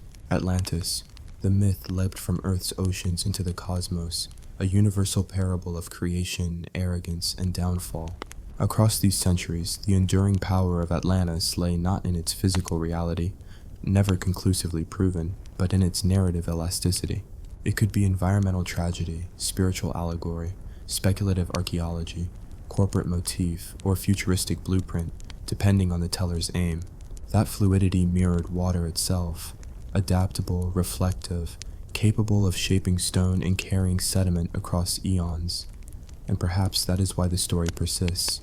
Atlantis demands imagination, warns of folly, and invites reinvention.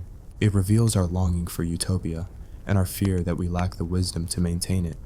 It reminds us that technology, however wondrous, cannot substitute for humility and foresight. It echoes in every crisis of our making: climate change, nuclear proliferation, resource depletion. In Plato's words, and in every later retelling, Atlantis stands as both promise and threat, a beacon illuminating the fine line between grandeur and ruin.